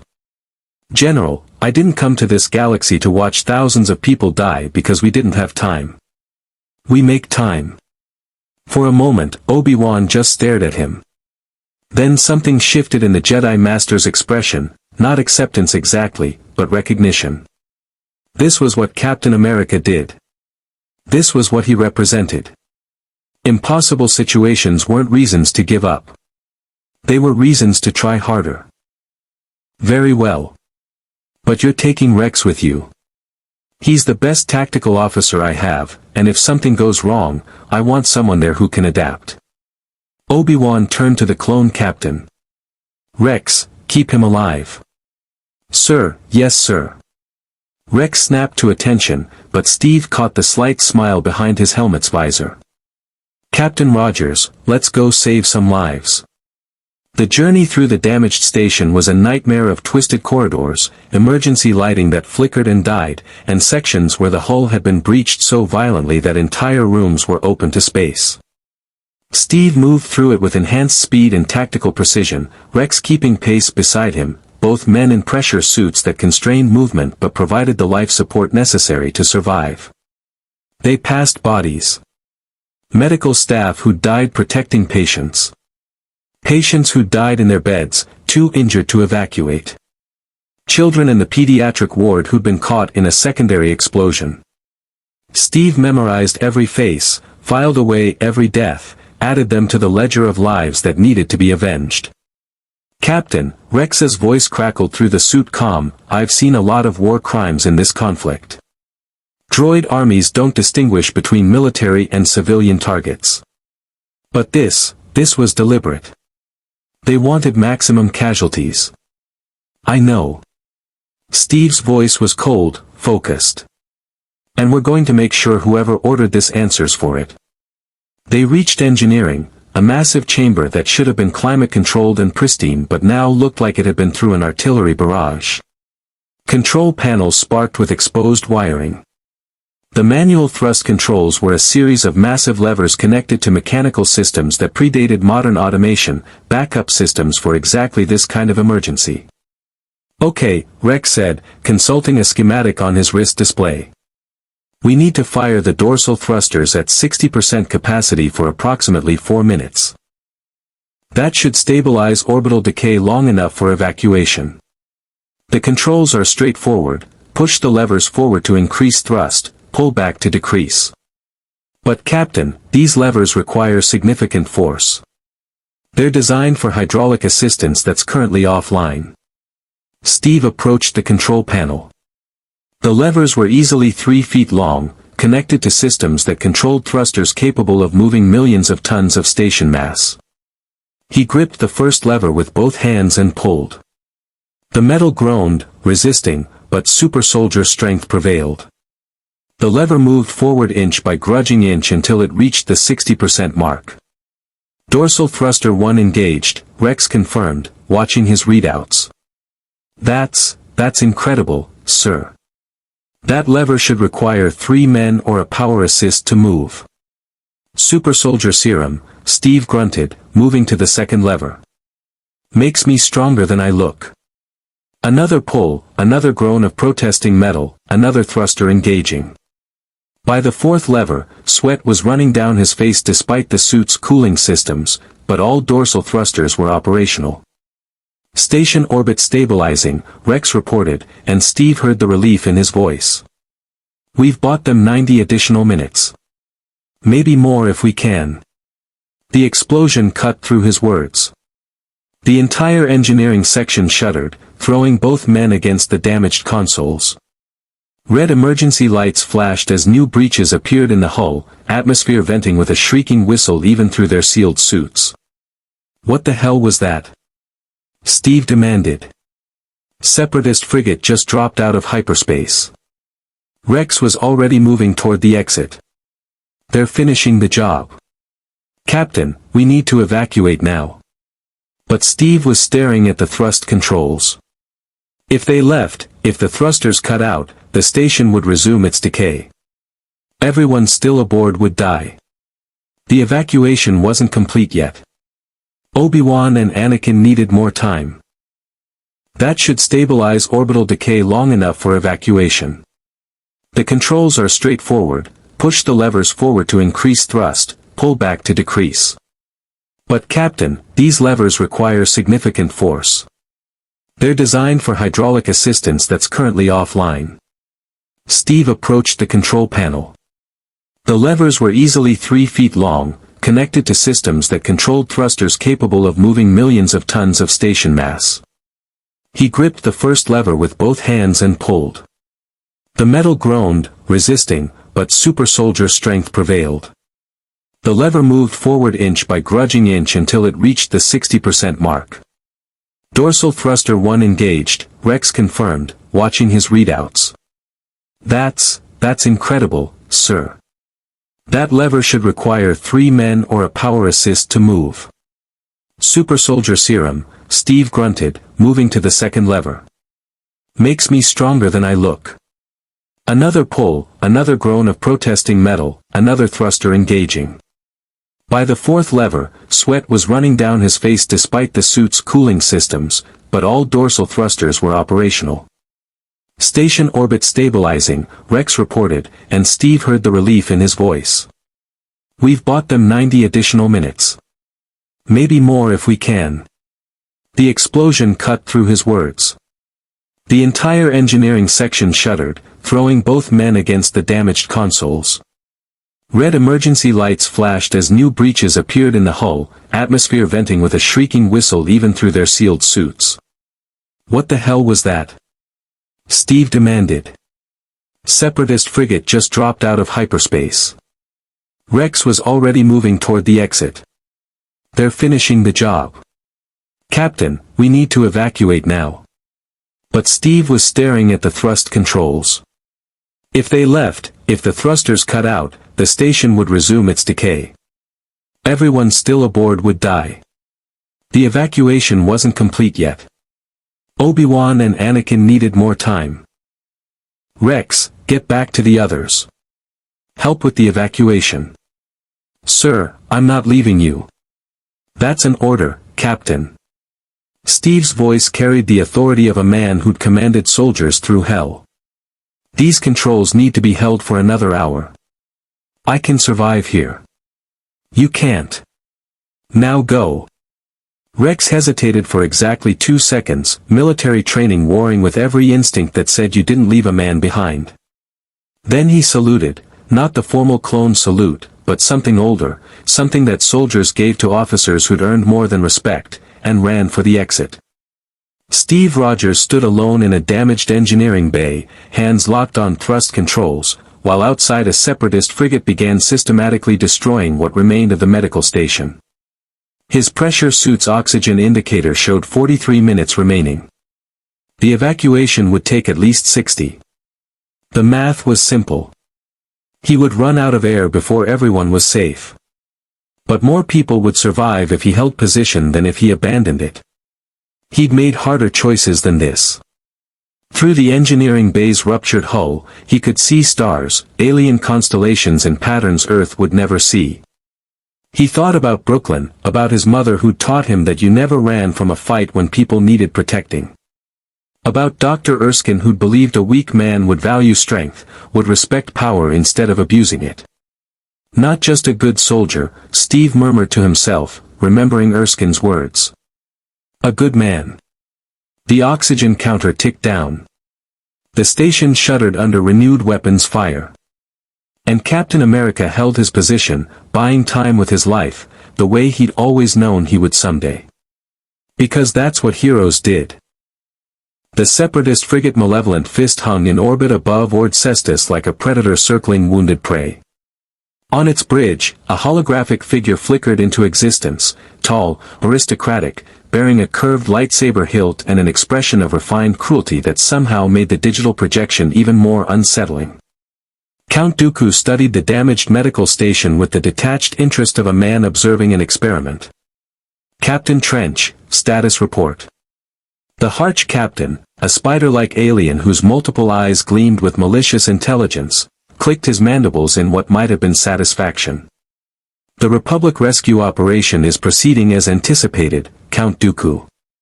2 Jedi are coordinating the evacuation. Our sources confirm one is Skywalker. Excellent.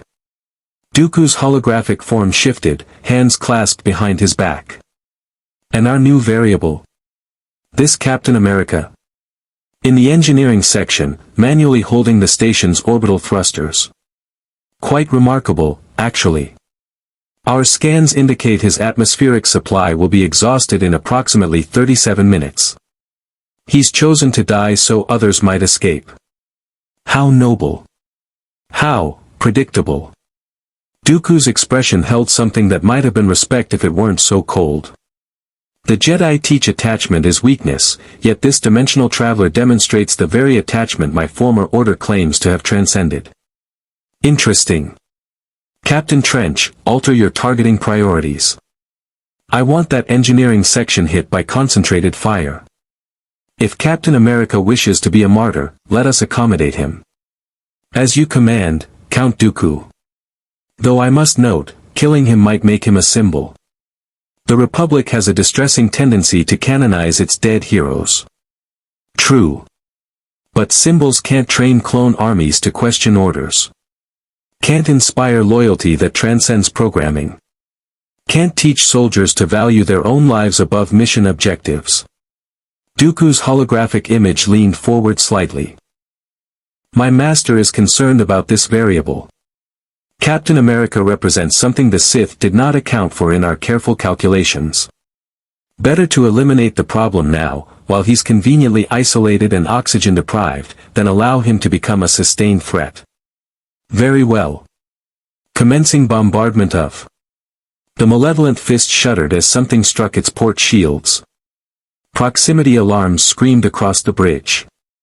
Captain Trench's multiple eyes swiveled to tactical displays that showed 3 Republic gunships executing an attack pattern that military academy instructors would have called suicidally aggressive.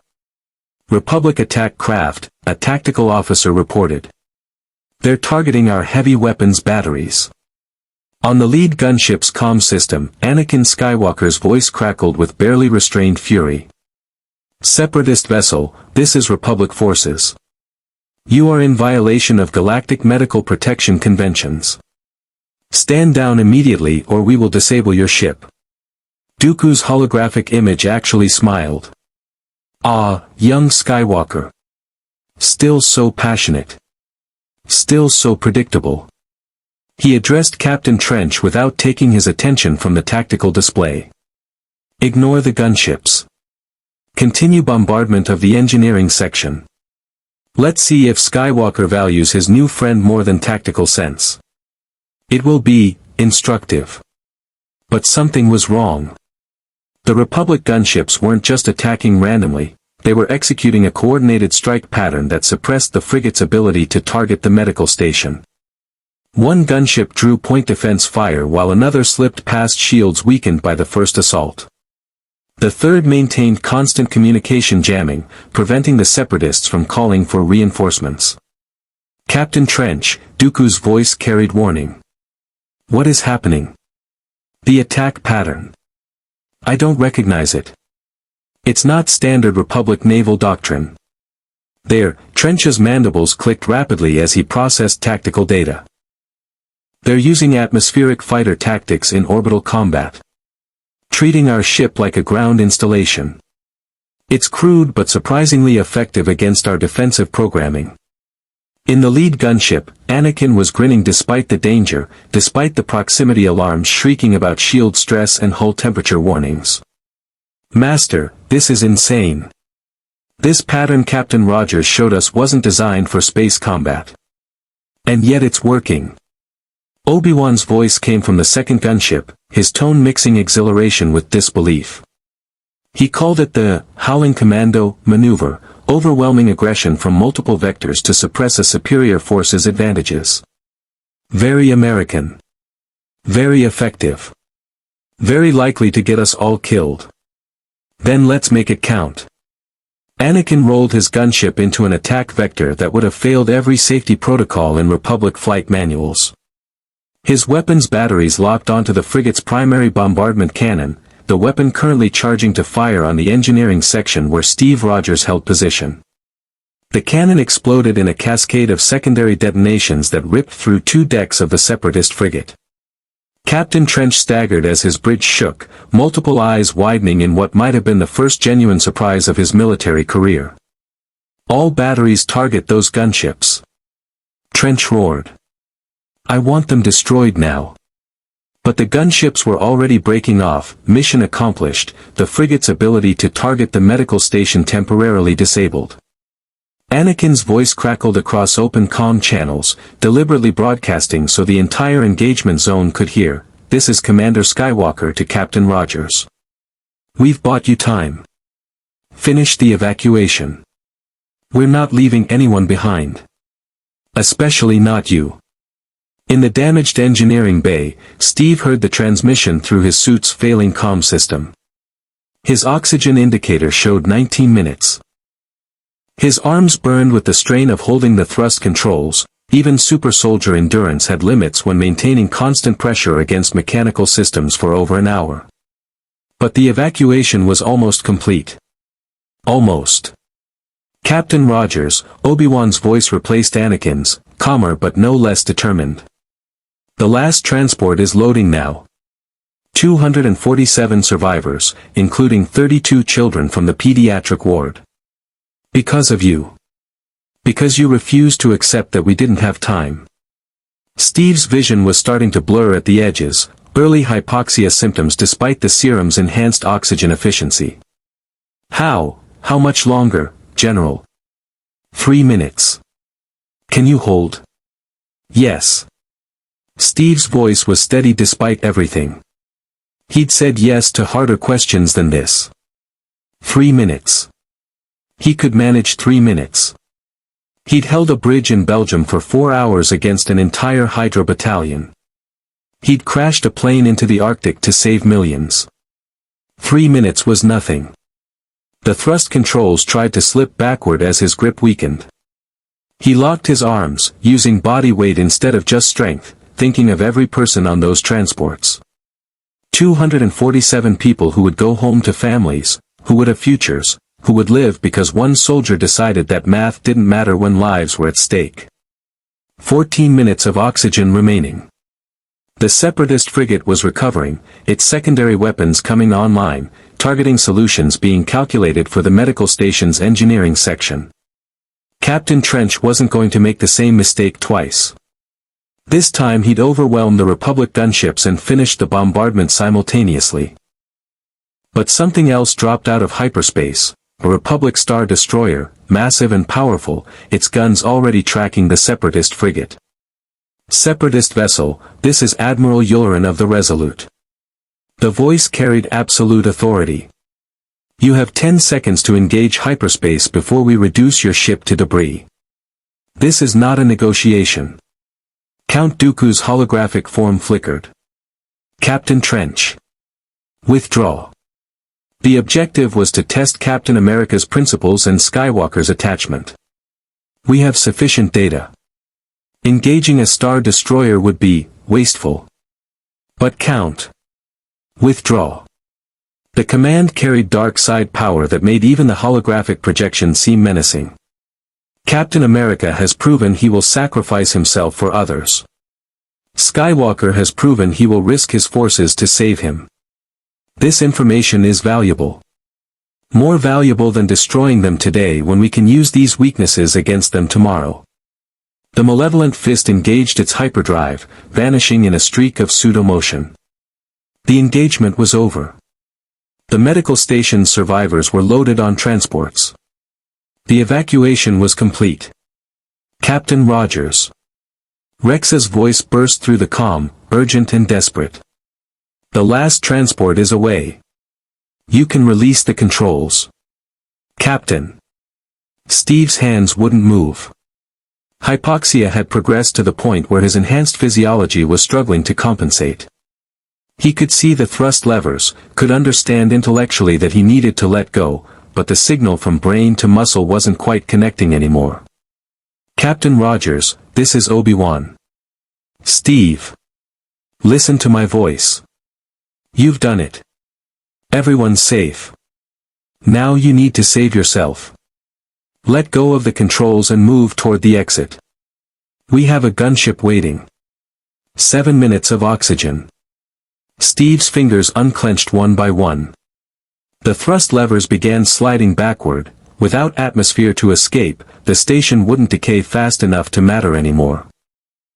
He stumbled away from the controls, each step requiring conscious effort, his enhanced healing factor struggling against oxygen deprivation that would have killed a normal human 10 minutes ago.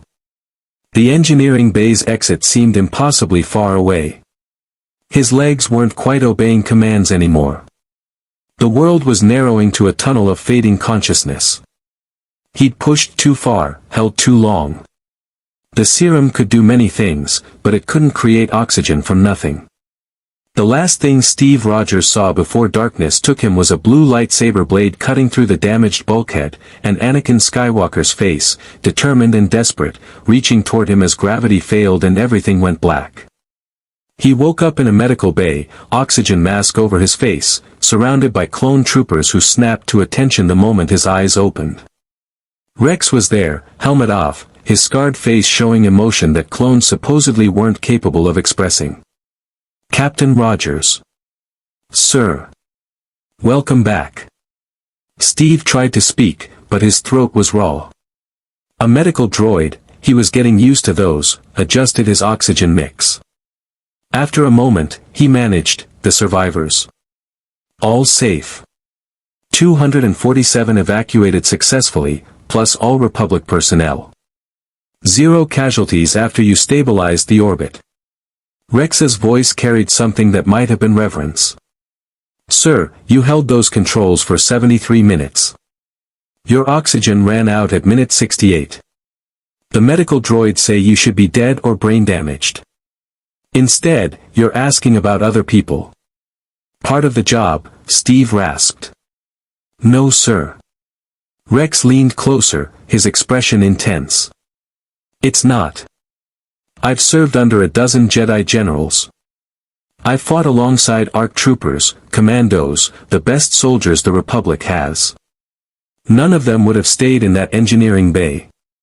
None of them would have chosen to die so their men could live. That's not training. That's not tactics. He struggled for words. That's what the Republic is supposed to stand for. What the Jedi claim to represent. But you actually do it. Around the medical bay, Other clone troopers nodded. Steve recognized several from Christophsis, the 501st and 212th who'd watched him fight, who'd heard him speak about their worth as individuals. But now there were others too. New faces, different battalion markings. Word had spread. "Captain America," one trooper said quietly. "That's what they're calling you across the clone army. Not Captain Rogers. Captain America. Like you're more than a man. Like you're an idea." Steve closed his eyes briefly, remembering Dr. Erskine's words, "Not a perfect soldier, but a good man. I'm just a soldier trying to do the right thing." "Exactly," Rex said. "And that makes you dangerous, sir. To everyone who doesn't want soldiers thinking about what's right versus what they're ordered to do." The medical bay door opened. Obi-Wan Kenobi entered, his expression unreadable. "Captain Rogers. I'm glad to see you're conscious. We need to talk. Immediately. In private." The clone troopers filed out reluctantly, Rex last of all, his eyes carrying a warning that Steve understood. Something had changed. Something had shifted during that battle. And not everyone in the Republic was going to be happy about it. When they were alone, Obi-Wan sat heavily in a chair beside Steve's bed. He looked exhausted. "You disobeyed orders, Captain. I told you to evacuate with Rex. You chose to remain in a combat zone despite having no combat objective." "The objective was saving lives," Steve replied, his voice gaining strength. "I accomplished it. By nearly dying." Obi-Wan's composure cracked slightly. "Do you understand what your death would have meant? The clone army is already developing unprecedented loyalty to you. If you'd become a martyr after less than 2 days in this galaxy, you'd have created exactly the kind of ideological problem the Republic can't afford. Soldiers who question orders because their hero died following his conscience instead of commands." Steve met Obi-Wan's eyes steadily. "Then maybe the Republic needs that problem, General. Maybe an army that questions whether their orders are morally right is better than an army that blindly obeys immoral commands. And maybe that kind of thinking starts rebellions." Obi-Wan's voice was quiet, serious. "Captain Rogers, Steve, I'm trying to help you understand the political reality here. The Senate is already concerned about your influence. Supreme Chancellor Palpatine has requested a meeting with you. Master Windu believes you're becoming a liability. And Anakin," he paused. "Anakin risked his entire squadron to save you today. That's attachment. That's the kind of emotional investment that leads Jedi toward the dark side." "So what are you saying?" Steve asked. "That I should have let those people die. That I should stop treating clone troopers like human beings. That I should lie about what I believe to make politicians comfortable. I'm saying you need to be careful. Because the Republic you're trying to save might not be worth what you think it is. And the enemies you're making might be more dangerous than you realize." In the shadows of Coruscant, in a private office where darkness gathered despite expensive lighting, Darth Sidious smiled. Captain America had passed the test. Had proven himself incorruptible, self-sacrificing, idealistic to the point of suicidal devotion. Perfect. Now the real game could begin. The Supreme Chancellor's office occupied the pinnacle of the Senate building, a chamber designed to project power through subtle magnificence. Coruscant's skyline stretched beyond floor-to-ceiling windows, the endless city glittering with billions of lights that represented the heart of galactic civilization. Sculptures from 1,000 worlds lined the walls, art collected across decades of public service, each piece carefully chosen to demonstrate cultural appreciation and refined taste. Steve Rogers stood in the center of this calculated grandeur, wearing a new uniform the Republic had provided, still bearing his star, still unmistakably Captain America, but crafted from materials designed for galactic warfare. His shield rested against his back. His posture was military perfect but not deferent. He'd met presidents and kings. One more politician, even a galactic one, wasn't going to make him forget who he was. Captain Rogers. Supreme Chancellor Palpatine approached with the measured gait of elderly statesmanship, his face carrying the grandfatherly warmth that had made him beloved across Republic space. I've been eager to meet you since reports of your remarkable arrival reached my office. Please, sit. Can I offer you anything? We have refreshments from across the galaxy. I'm fine standing, Chancellor. Thank you. Steve's enhanced senses were reading the room automatically, exits, sightlines, the elderly man's body language. Everything appeared exactly as it should, a concerned leader meeting an unusual military asset. But something felt wrong. Not threatening exactly, but off. Like static electricity before a storm. Palpatine's smile didn't falter. Of course. Military bearing. I understand completely. I wanted to speak with you personally about your actions at Ord Cestus. The medical station evacuation. Quite extraordinary. 247 lives saved through your dedication and sacrifice. The Republic is grateful. I was doing my job, Chancellor. Any soldier would have done the same. Ah, but that's where you're incorrect, Captain. Palpatine moved to stand before the windows, hands clasped behind his back, gazing out at Coruscant's vastness. Most soldiers would have followed their commander's orders to evacuate. You chose to disobey General Kenobi and remain at your post, risking your life for people you'd never met. That's not merely duty. That's heroism. It's also, a pause, carefully calculated. Potentially problematic from a military discipline perspective. There it was. The real reason for this meeting. Steve's expression didn't change, but his tactical mind shifted into alert status. Problematic how, Chancellor? Please understand, I'm not criticizing your actions.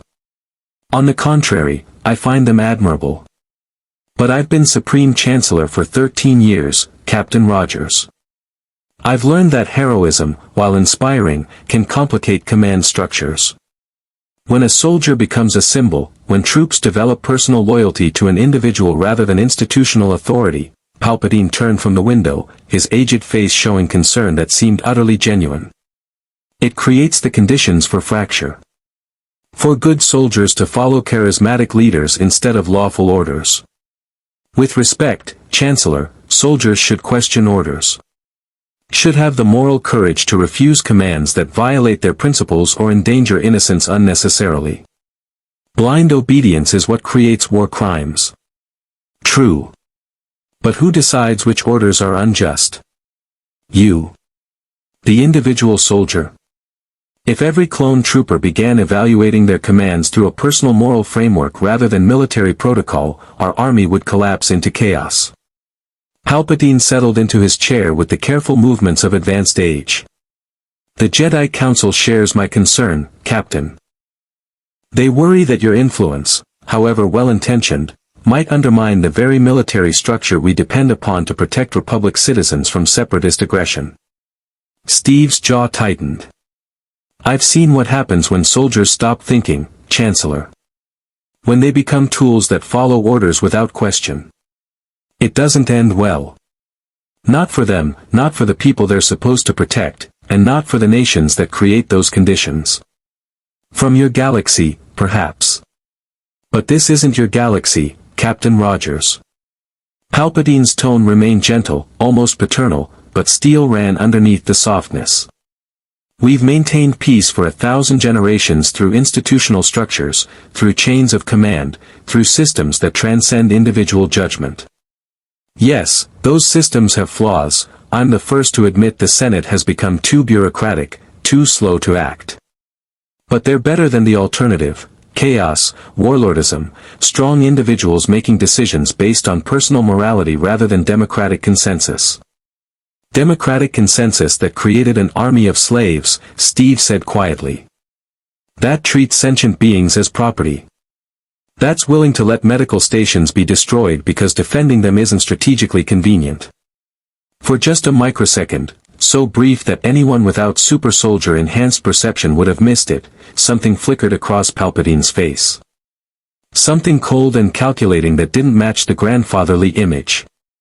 Then it was gone, replaced by patient understanding. I see the Jedi were correct, Palpatine said softly. You do ask uncomfortable questions. Challenge assumptions we've accepted for practical necessity. Perhaps that's exactly what the Republic needs, a voice willing to speak difficult truths. He leaned forward slightly. Tell me, Captain. What do you think we should do? About the clones, about the war, about the separatist threat? Steve recognized a trap when he saw one. Any answer he gave could be used against him, too radical and he'd be labeled a seditious influence, too moderate and he'd compromise the principles he'd been defending. But he'd never been good at political calculations. Only honest ones. I think the clones deserve citizenship. Recognition as sentient beings with rights beyond their military function. I think the Republic needs to address why thousands of systems wanted to leave badly enough to risk war. I think, he paused, choosing words carefully. I think sometimes the side you're fighting for can be wrong about important things even when the side you're fighting against is worse. And I think leaders who can't acknowledge that create the conditions for tyranny.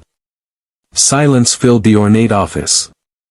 Palpatine's expression remained thoughtfully neutral, but Steve's enhanced hearing caught the older man's heartbeat, steady, controlled, absolutely calm. No surprise. No offense. Almost as if he'd expected exactly this response. Fascinating, Palpatine finally said. You're quite unlike anyone I've ever encountered, Captain Rogers. Most beings who gain power, whether through the Force, technology, or genetic enhancement, they use it to advance themselves. To gain influence, wealth, status. But you genuinely believe in sacrifice for others. It's refreshing. Also potentially tragic. Tragic how? Because true believers rarely survive political reality, Captain. The galaxy is complex. Compromise is necessary. Idealism must be tempered by pragmatism or it becomes self-destructive.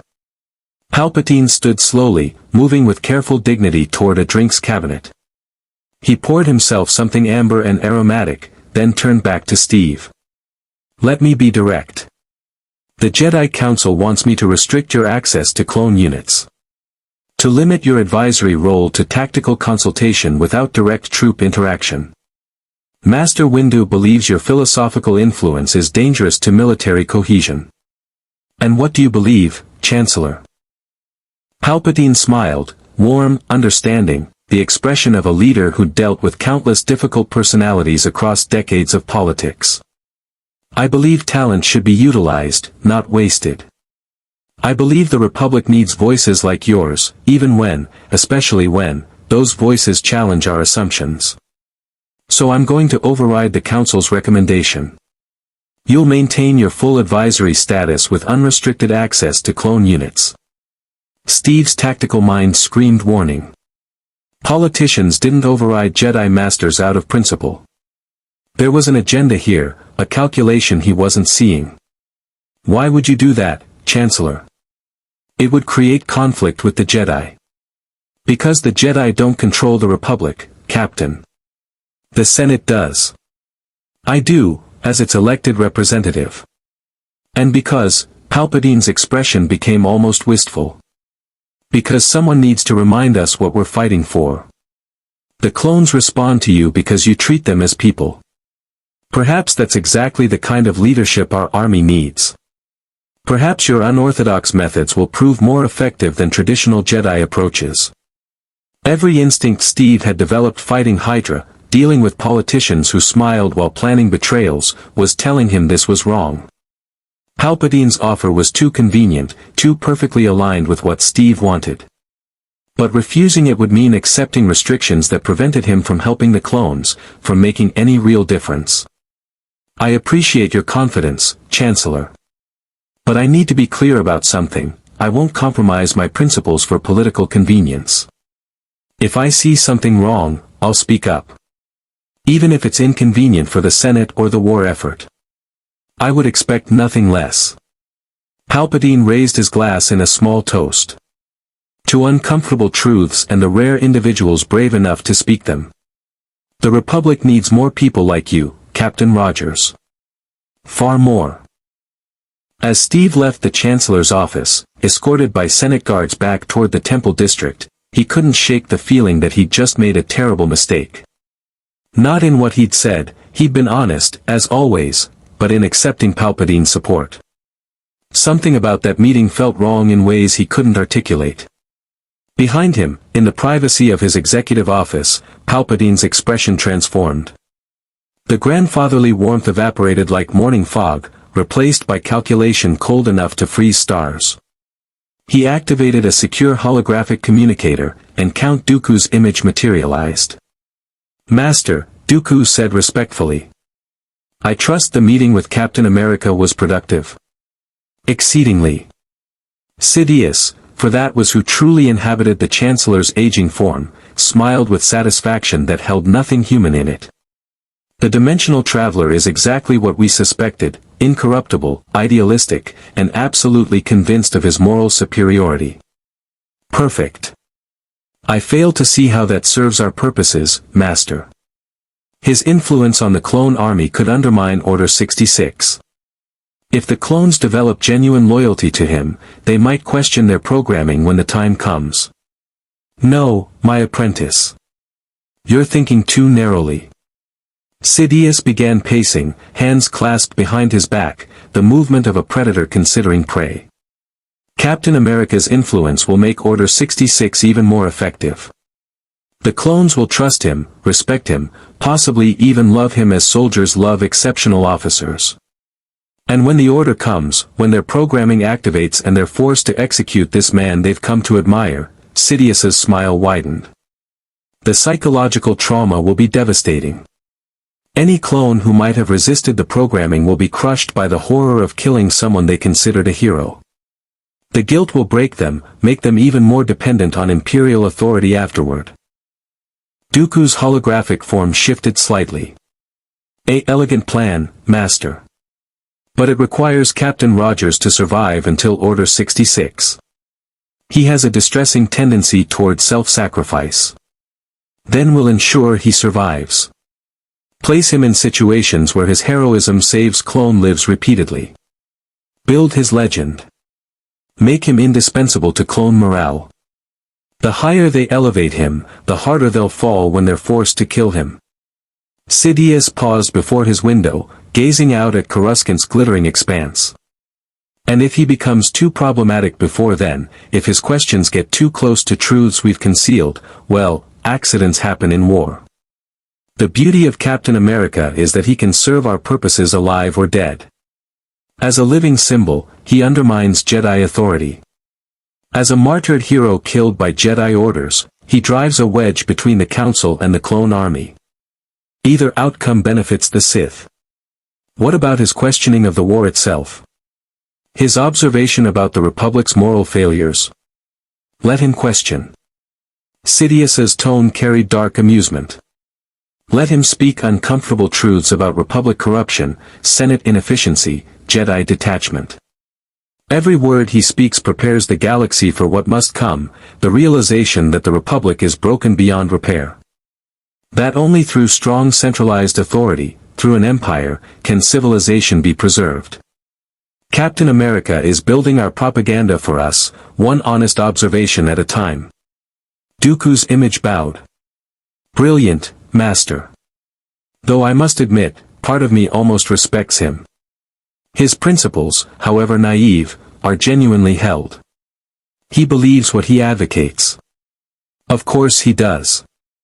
That's what makes him useful." Sidious turned from the window, his yellow Sith eyes hidden behind the disguise of elderly kindness but burning with dark side power. "The Jedi will learn too late that sometimes the most dangerous enemy isn't the one who shares your darkness.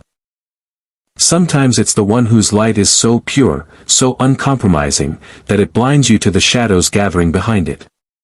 In the Temple Meditation Gardens, under Coruscant's artificial night sky, Steve Rogers sat on a bench and stared at his shield. The Vibranium disk reflected starlight, alien stars and patterns Earth would never see. Around him, The Force flowed through every living thing in the temple, connecting Jedi in meditation, binding them to a power he couldn't sense or touch. He was alone in ways that went beyond being far from home. Captain Rogers. Anakin Skywalker's voice interrupted his thoughts. The young Jedi approached with less of his usual confidence, his expression troubled. I've been looking for you. We need to talk. About what happened at Ord Cestus. Steve guessed. About what's happening with the clones. Anakin sat without invitation, his posture less formal than Jedi were supposed to maintain. Rex told me something. The 501st, the 212th, even units you haven't served with, they're calling you the Sentinel. They say you're the first officer who ever made them feel like people instead of equipment. And Captain, that's causing problems. What kind of problems? The kind where clone commanders are requesting transfer to units you might be assigned to. Where troopers are questioning orders from Jedi generals who don't measure up to your example. Where Master Windu is talking about court-martialing you for sedition. Steve's expression hardened. I haven't advocated disobeying orders. I've just treated the clones like human beings. I know. That's what makes it dangerous. Anakin ran a hand through his hair, frustrated. The Council is terrified of what you represent. Not because you're doing anything wrong, but because you're showing how much they've been doing wrong. Every time you talk to a clone like he matters, you highlight how the Jedi have been failing them. And they hate you for it. Do you? Steve asked quietly. Hate me for it? Anakin met his eyes directly. No. You're the only person in this galaxy who's said out loud what I've been feeling for 2 years. That something's wrong with how we're fighting this war. That the clones deserve better. That maybe the Republic isn't worth saving if we have to compromise everything we believe in to save it. He paused. But Captain, I'm scared. Scared that following your example might lead me somewhere dark. The Jedi teach that passion leads to suffering. That attachment creates vulnerability.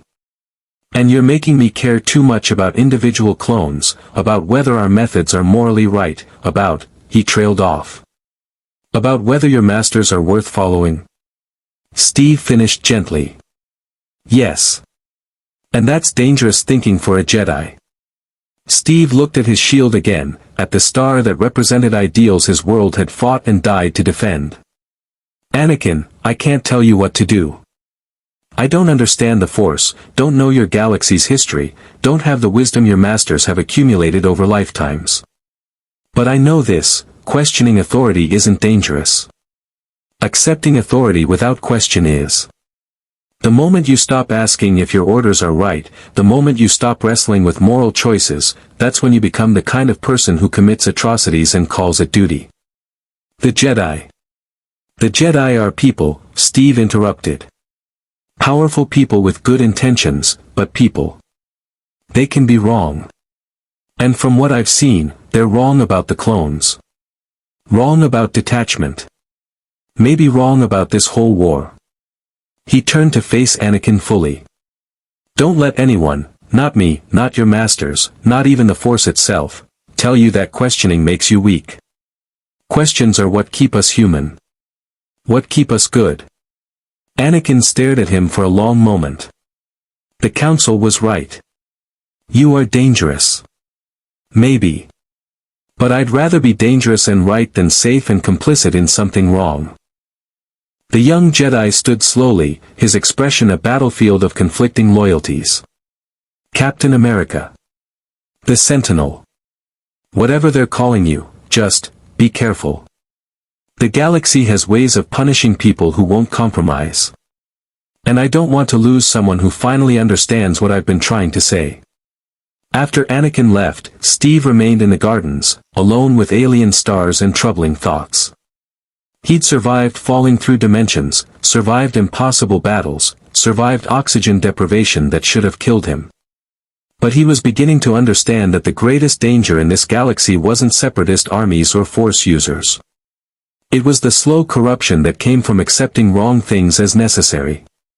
The gradual erosion of principles in service to expedience. The moment when good people decided that victory justified any method. And he was standing in the middle of a war designed to create exactly those conditions. Somewhere in the darkness, Darth Sidious smiled. The mission briefing came 3 days after Steve's meeting with Palpatine. The holographic display in the Temple War Room showed a fortress world called Umbara, dark, shadowed, wrapped in perpetual twilight. Obi-Wan, Anakin, and a dozen clone commanders stood around the tactical projection while Master Windu outlined the operation with military precision that left no room for debate. The Umbaran militia has sided with the separatists, Windu explained, his deep voice carrying the weight of difficult necessity. They're supplying advanced weapons technology to Count Dooku's forces. Intelligence suggests a major manufacturing facility in the capital city. The operation requires 3 simultaneous strikes, the spaceport, the manufacturing complex, and the planetary defense grid. General Kenobi will lead the spaceport assault. General Skywalker takes the manufacturing facility. And Captain Rogers, his gaze fixed on Steve with something that wasn't quite hostility but definitely wasn't warmth, you'll advise on the defense grid operation under General Krell's command. Steve had learned enough about Jedi to know that name carried weight.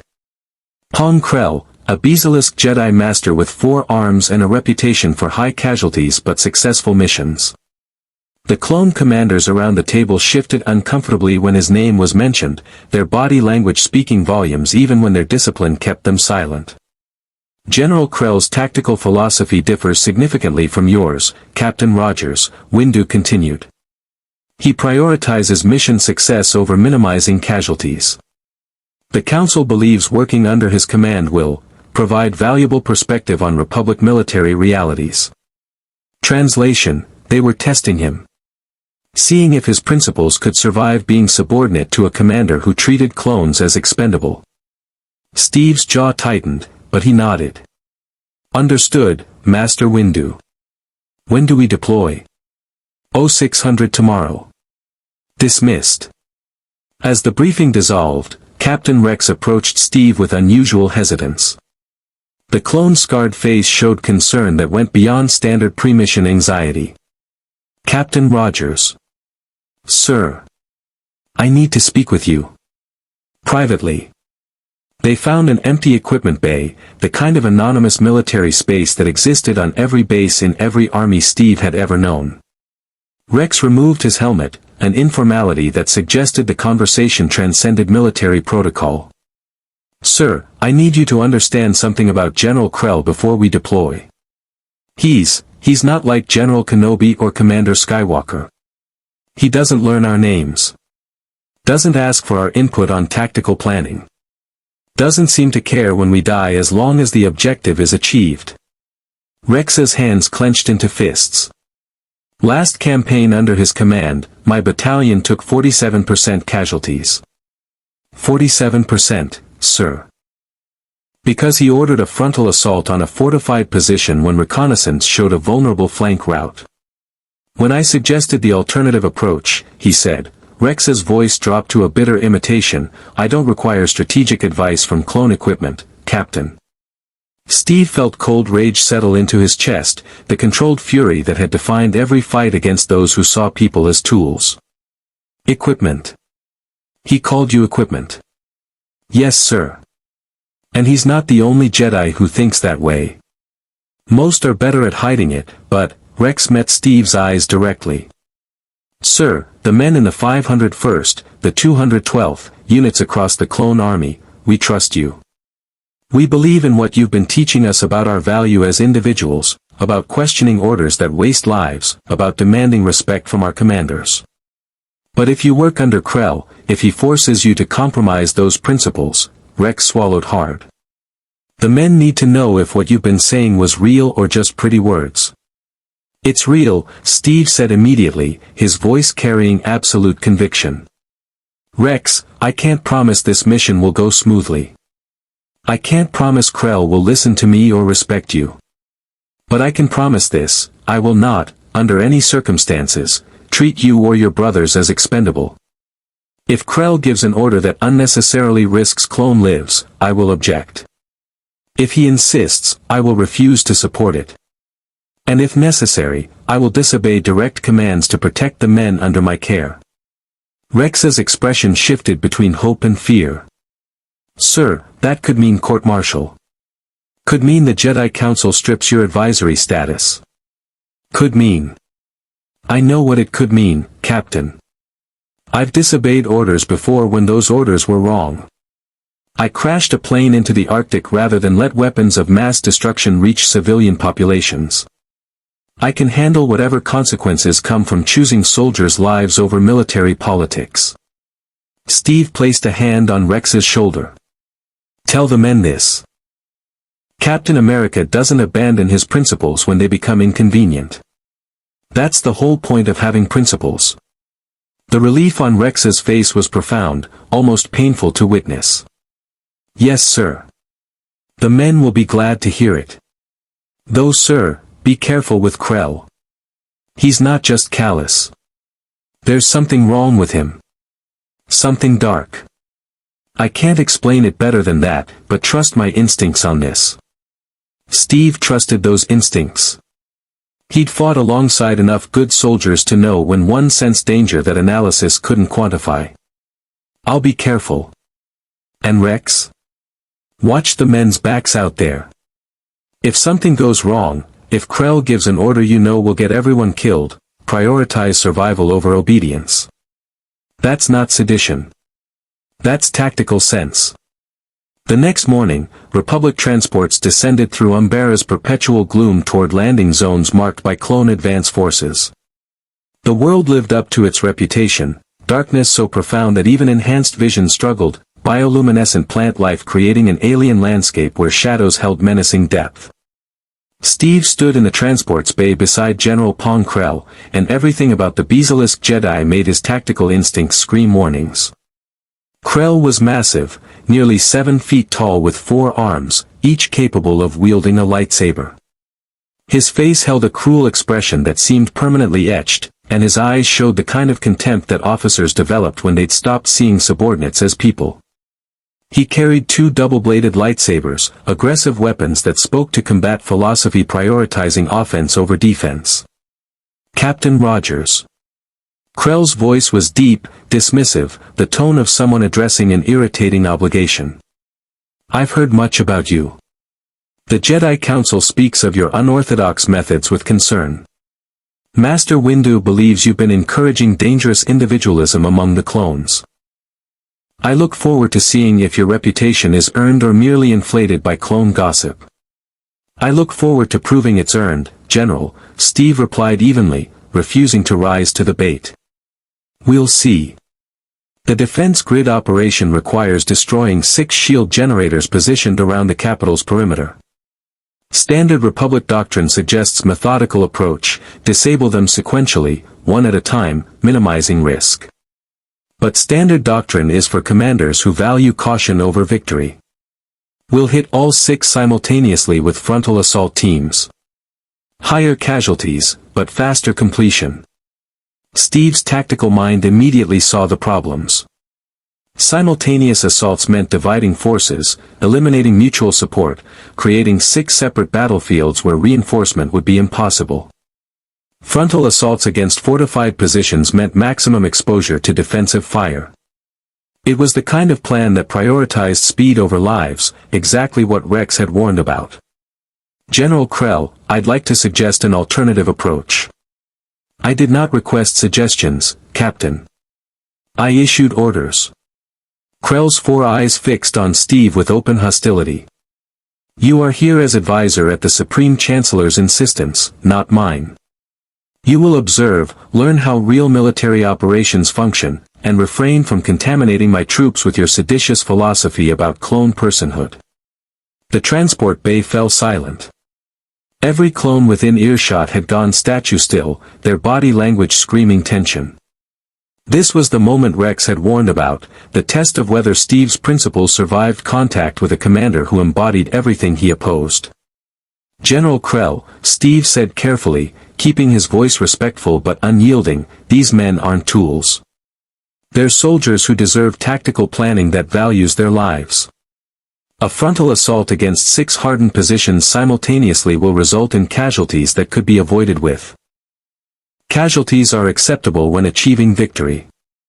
Krell moved closer, using his superior height as an intimidation tactic. Clone troopers exist to fight and die for the Republic. That is their purpose. Their only purpose. If you lack the stomach for military necessity, perhaps you should return to whatever dimension spawned you and leave warfare to those who understand it. Steve felt that cold rage again, but also something else, tactical calculation. He was outnumbered, outranked, and operating in a military structure foreign to his experience. Direct confrontation would undermine his position, possibly get him removed from the field entirely. But accepting Krell's plan meant accepting unnecessary clone deaths. The transport touched down on Umbara's dark surface. The assault was beginning whether Steve agreed or not. He had seconds to make a choice that would define everything he'd claimed to believe in. "General Krell," Steve said loudly, ensuring every clone in the transport heard him clearly. "I am formally objecting to this assault plan on the grounds that it constitutes negligent disregard for soldier welfare. I am requesting, per Republic Military Code Section 47, a review by General Kenobi or Commander Skywalker before proceeding." Krell's expression shifted from contempt to something approaching hatred. "You dare cite military code to a Jedi Master? You dare question my authority in front of the troops? I dare question tactics that waste lives, yes sir. That's my job as military advisor. That's what the Supreme Chancellor authorized me to do." Steve held Krell's glare without flinching. "If you insist on the frontal assault plan without modification, I will comply under protest. But I want the record to show that I advised against it, that I believed it would result in preventable casualties, and that General Krell dismissed those concerns without consideration." For a moment, Steve thought Krell might physically attack him. The Basilisk's 4 hands moved toward his lightsaber hilts, and several clones tensed, uncertain whether they should intervene if a Jedi Master assaulted their advisor. The transport bay hummed with potential violence. Then Krell smiled, thin, cold, calculating. "Very well, Captain. We'll compromise. You take command of 1 assault team, 40 clones. Execute the attack on Generator 6 using whatever cautious, life-preserving tactics you prefer. I'll command the other 5 teams using proper military doctrine. We'll see whose methods achieve objectives faster." It was a trap. Steve recognized it immediately. Krell was isolating him with a single understrength team, setting him up to fail or at minimum to be slower than the frontal assault teams. When Steve's cautious approach took longer, Krell could use it as evidence that concern for clone lives hindered mission effectiveness. But it also meant Steve could protect 40 clones from being wasted in a frontal assault. 40 lives he could keep alive through tactical planning instead of brute force. The math was simple. "Acceptable, General Krell. I'll take Team 6. 30 minutes later, Steve crouched in Umbaran undergrowth with 40 clone troopers, studying the shield generator through enhanced vision.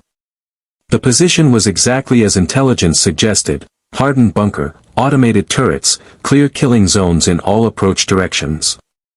A frontal assault would work eventually, enough bodies thrown at any fortification would overwhelm it, but half his team would die in the process. "Sir," Rex whispered beside him.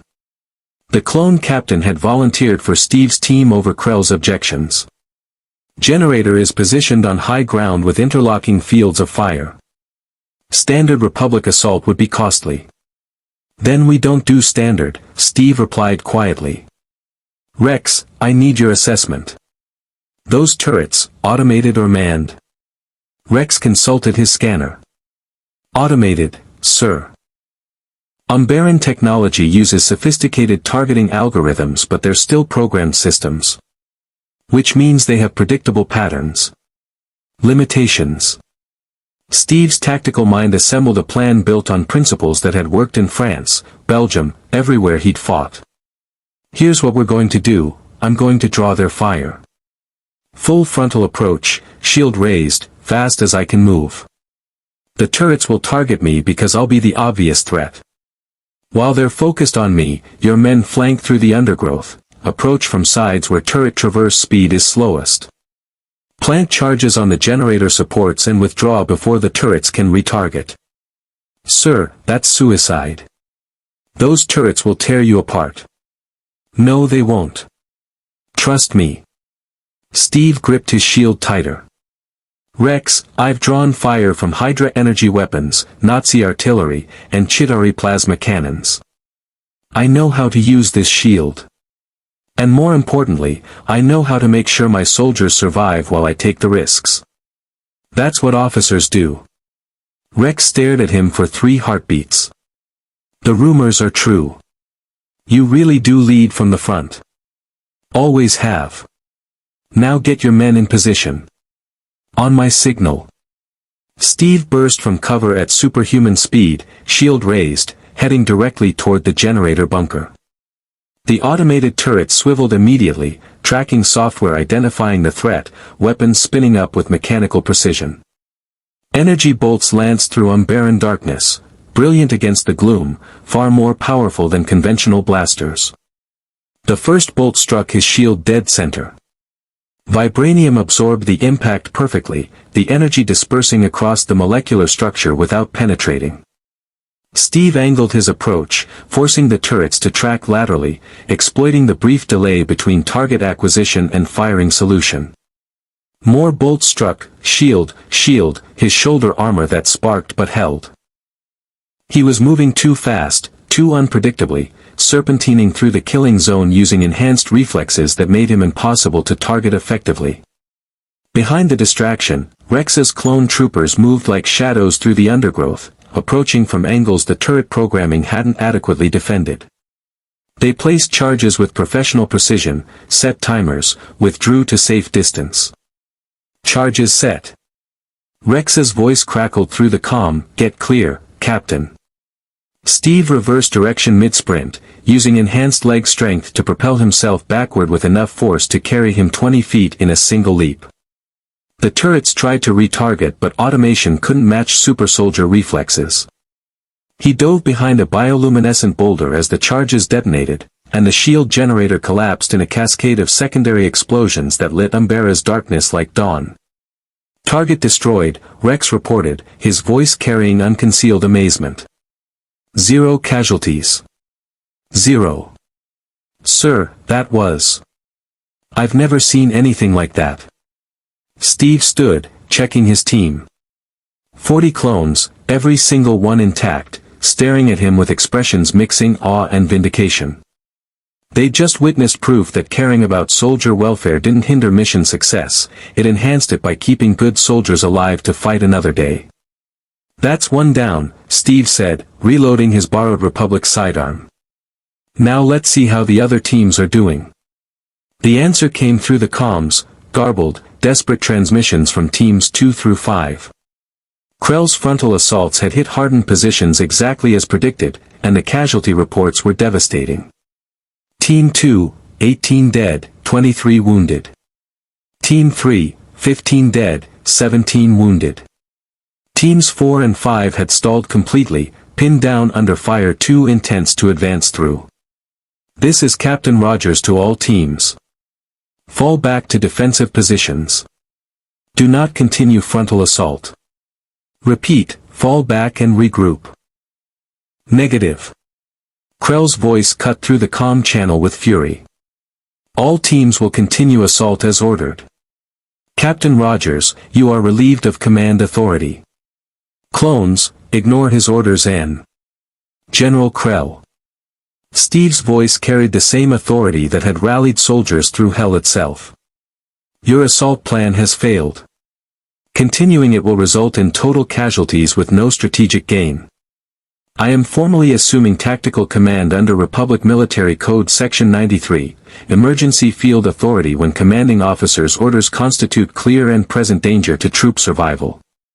The comm channel exploded with crosstalk, clone officers uncertain who to obey, Krell screaming about insubordination and courts-martial, Obi-Wan's voice cutting through demanding status reports. Steve ignored all of it and focused on the men who needed leadership now, not bureaucratic debate later. All teams, this is Captain Rogers. Use my approach vector as template. Single operator draws fire, squad flanks and plants charges. Conserve lives. Complete mission. We're not leaving anyone behind. Execute. For 3 seconds that felt like eternity, nothing happened. Then. Team 2 acknowledging. We're moving to flanking positions. Team 3 copies. Adjusting assault pattern. Team 4 ready to execute on your mark, Captain. They chose him. Chose his methods, his leadership, his promise that their lives mattered over a Jedi Master's orders. It was mutiny by any technical definition. It was also the right tactical decision that would save lives and complete the mission. And somewhere on Umbara's dark surface, General Pong Krell ignited both his double-bladed lightsabers with rage that had nothing to do with tactical disagreement and everything to do with something far darker than anyone yet suspected. The remaining generators fell within 2 hours using Steve's tactics. Total casualties, 37 dead instead of the projected 150. Mission accomplished with 75% casualty reduction. By every objective measure, Captain America had just proven his method superior to traditional Republic doctrine.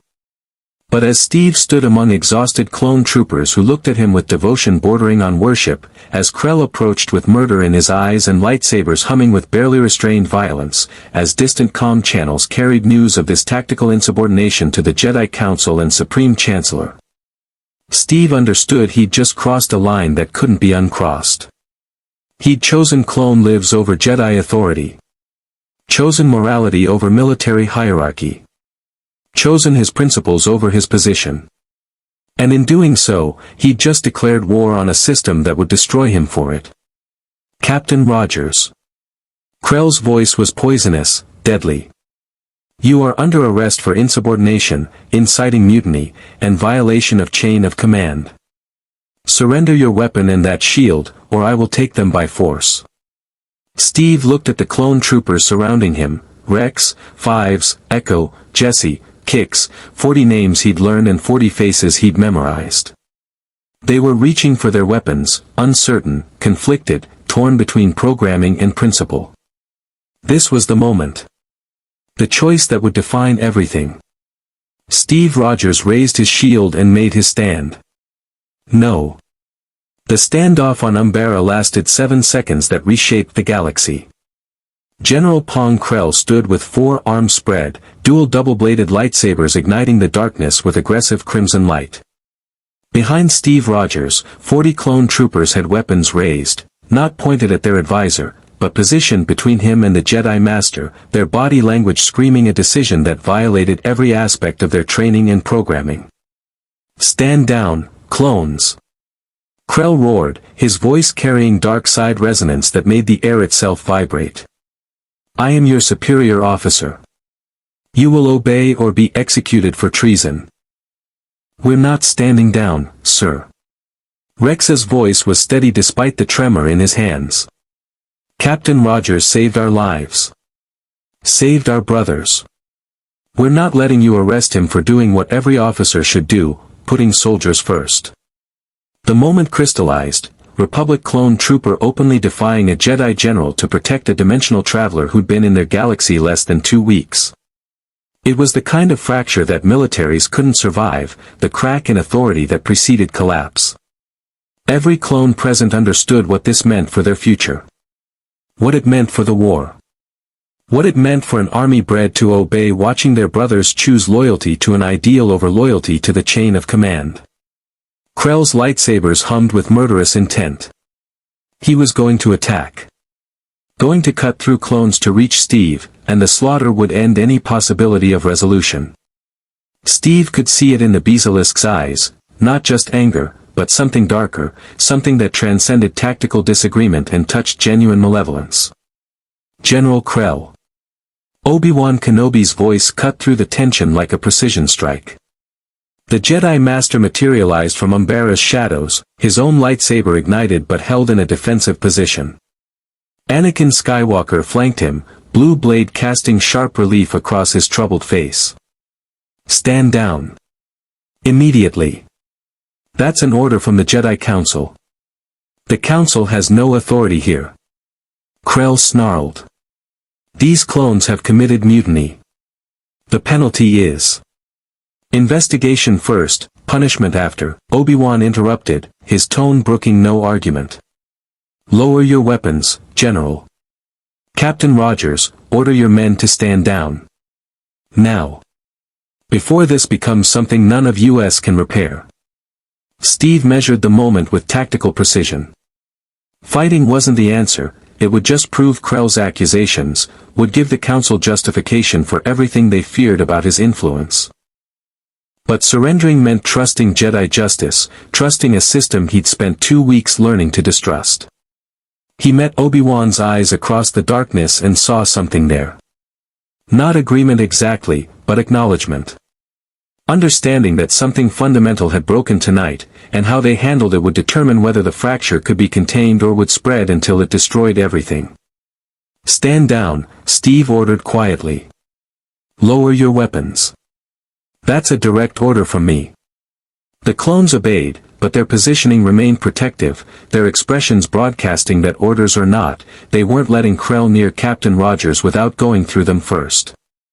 What followed was a 6-hour tactical review in a hastily established command post, with Obi-Wan, Anakin, Krell, Steve, and a dozen clone officers presenting evidence and testimony. The casualty reports spoke for themselves. Krell's frontal assault doctrine had produced catastrophic losses. Steve's flanking tactics had achieved identical objectives with minimal casualties. By pure military effectiveness metrics, Captain America's methods had proven superior. But effectiveness wasn't the issue. The issue was authority, hierarchy, whether clone troopers could choose which officers to obey based on philosophical alignment rather than rank structure.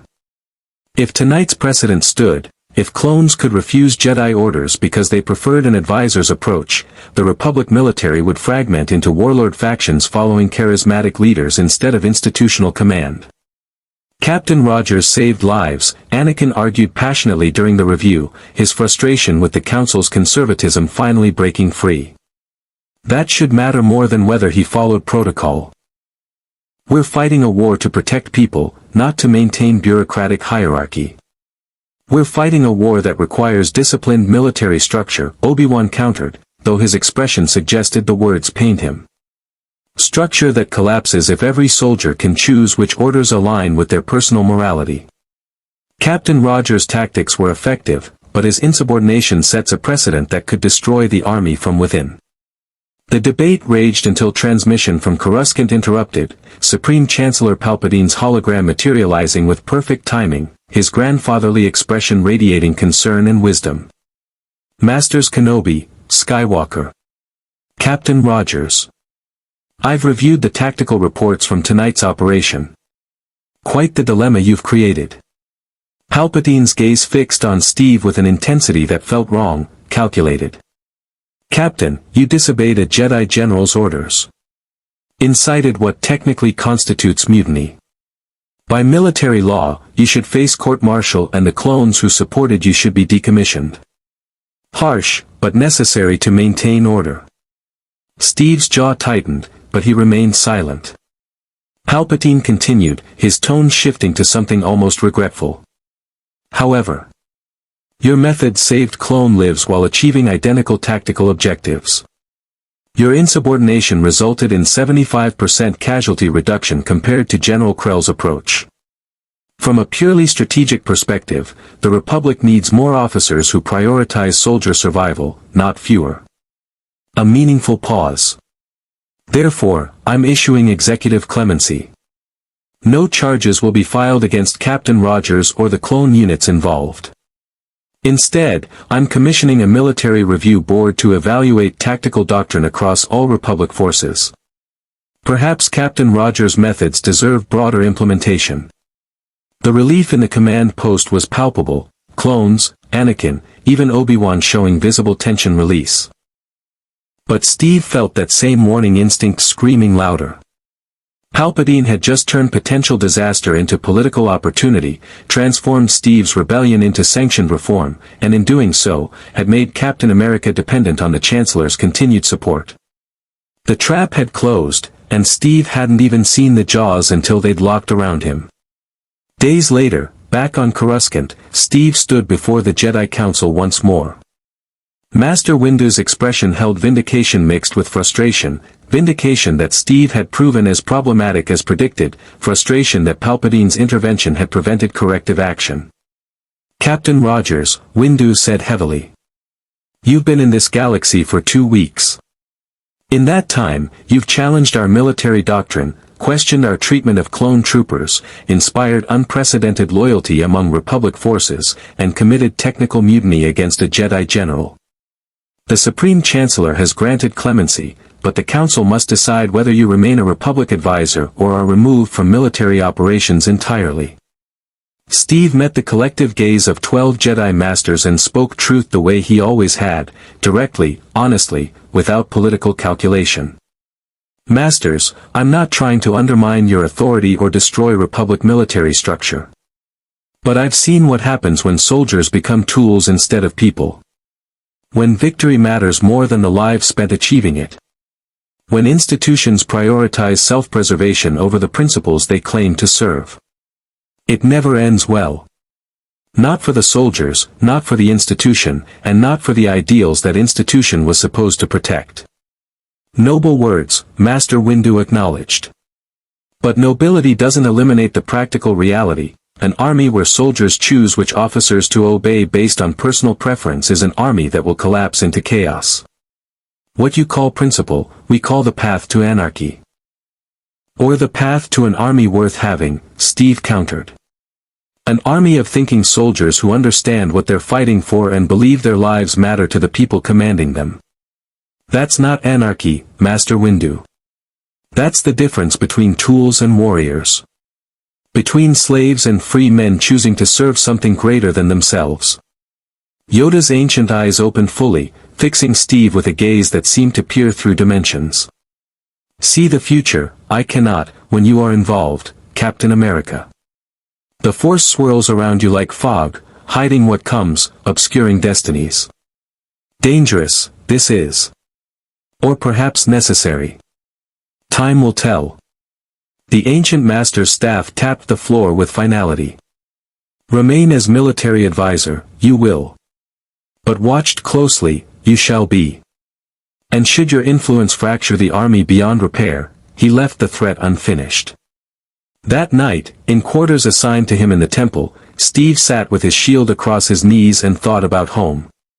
About Earth, about the Avengers, about Peggy and the life he'd left behind. He'd been ripped from his universe and dropped into someone else's war, and in 2 weeks, he'd managed to inspire loyalty in clone armies, challenge Jedi authority, gain the protection of a chancellor whose motives he didn't trust, and set precedents that could either save or destroy the Republic military. A knock interrupted his thoughts. Anakin entered without waiting for permission, his expression troubled but determined. "Captain. I need to tell you something. About the Chancellor." Steve gestured him in. Anakin sat heavily, the weight of confession visible in his posture. "Palpatine has been mentoring me. For years. When the Council treats me like a child, when they don't trust me, when they preach detachment while I'm desperate for connection, he listens. Understands. Encourages my questions about Jedi doctrine."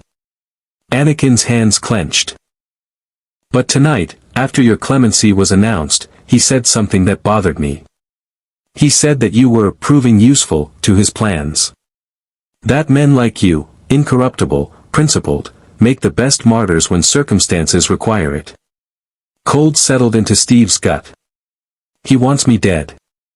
"I don't think so. Not yet. But Captain, he's using you. Using your conflict with the Council to drive wedges between Jedi and clone forces. Using your principles to demonstrate Republic failures. I can't prove it, can't even fully explain why I'm certain, but," Anakin met Steve's eyes. "Be careful. The Chancellor isn't what he appears." And I think you're caught in something much bigger than military reform. After Anakin left, Steve stood before the window overlooking Coruscant's endless city and understood with absolute certainty, he'd been brought to this galaxy for a reason. Not by accident. Not by random dimensional rift. The timing was too convenient, the circumstances too perfectly designed to create maximum disruption during the Republic's darkest hour. Someone, something, had wanted Captain America in the Clone Wars. Had wanted his principles challenging Jedi authority. Had wanted his influence fracturing clone loyalty along moral rather than institutional lines. The question was why? And the answer, Steve suspected, was something that would make Umbara's darkness look like dawn. Far below, in Senate offices where shadows gathered despite artificial lighting, Darth Sidious watched holographic projections of clone units across the galaxy. Battalions that had never met Captain Rogers were demanding officers, like the Sentinel. Clone commanders were requesting tactical doctrine reviews. Soldiers bred for unquestioning obedience were starting to ask why. Perfect, Sidious whispered, yellow eyes gleaming. Continue, Captain America.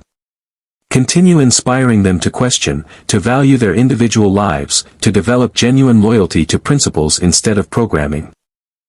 Make them love you. Make them trust you.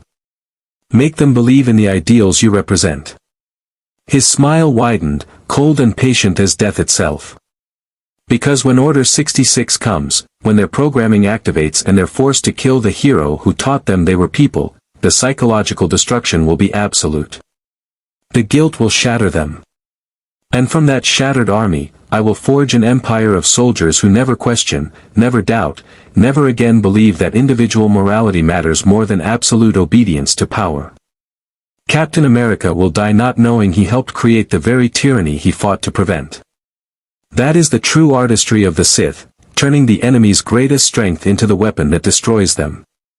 In Temple quarters, Steve Rogers stared at alien stars and made a silent promise to clone soldiers he'd never met, to a galaxy he barely understood, to principles that transcended dimensions. He would not be used. Would not allow his presence to create the conditions for tyranny. Would find whoever had brought him here and why, and would stop whatever plan was unfolding even if it cost him everything. Because that's what Captain America did. That's what he'd always done. Stand against impossible odds, question authority that deserved questioning, protect those who couldn't protect themselves, and never, ever, compromise the principles that made him more than a super soldier. The Clone Wars had gained something unprecedented, a variable the Sith hadn't accounted for, a warrior the Force couldn't predict, a symbol that might just inspire an army of slaves to remember they were men. The galaxy would never be the same. Whether that meant salvation or catastrophe remained to be seen. But one thing was certain, Captain Steve Rogers had entered the Star Wars universe. And neither the Jedi nor the Sith were prepared for what that truly meant.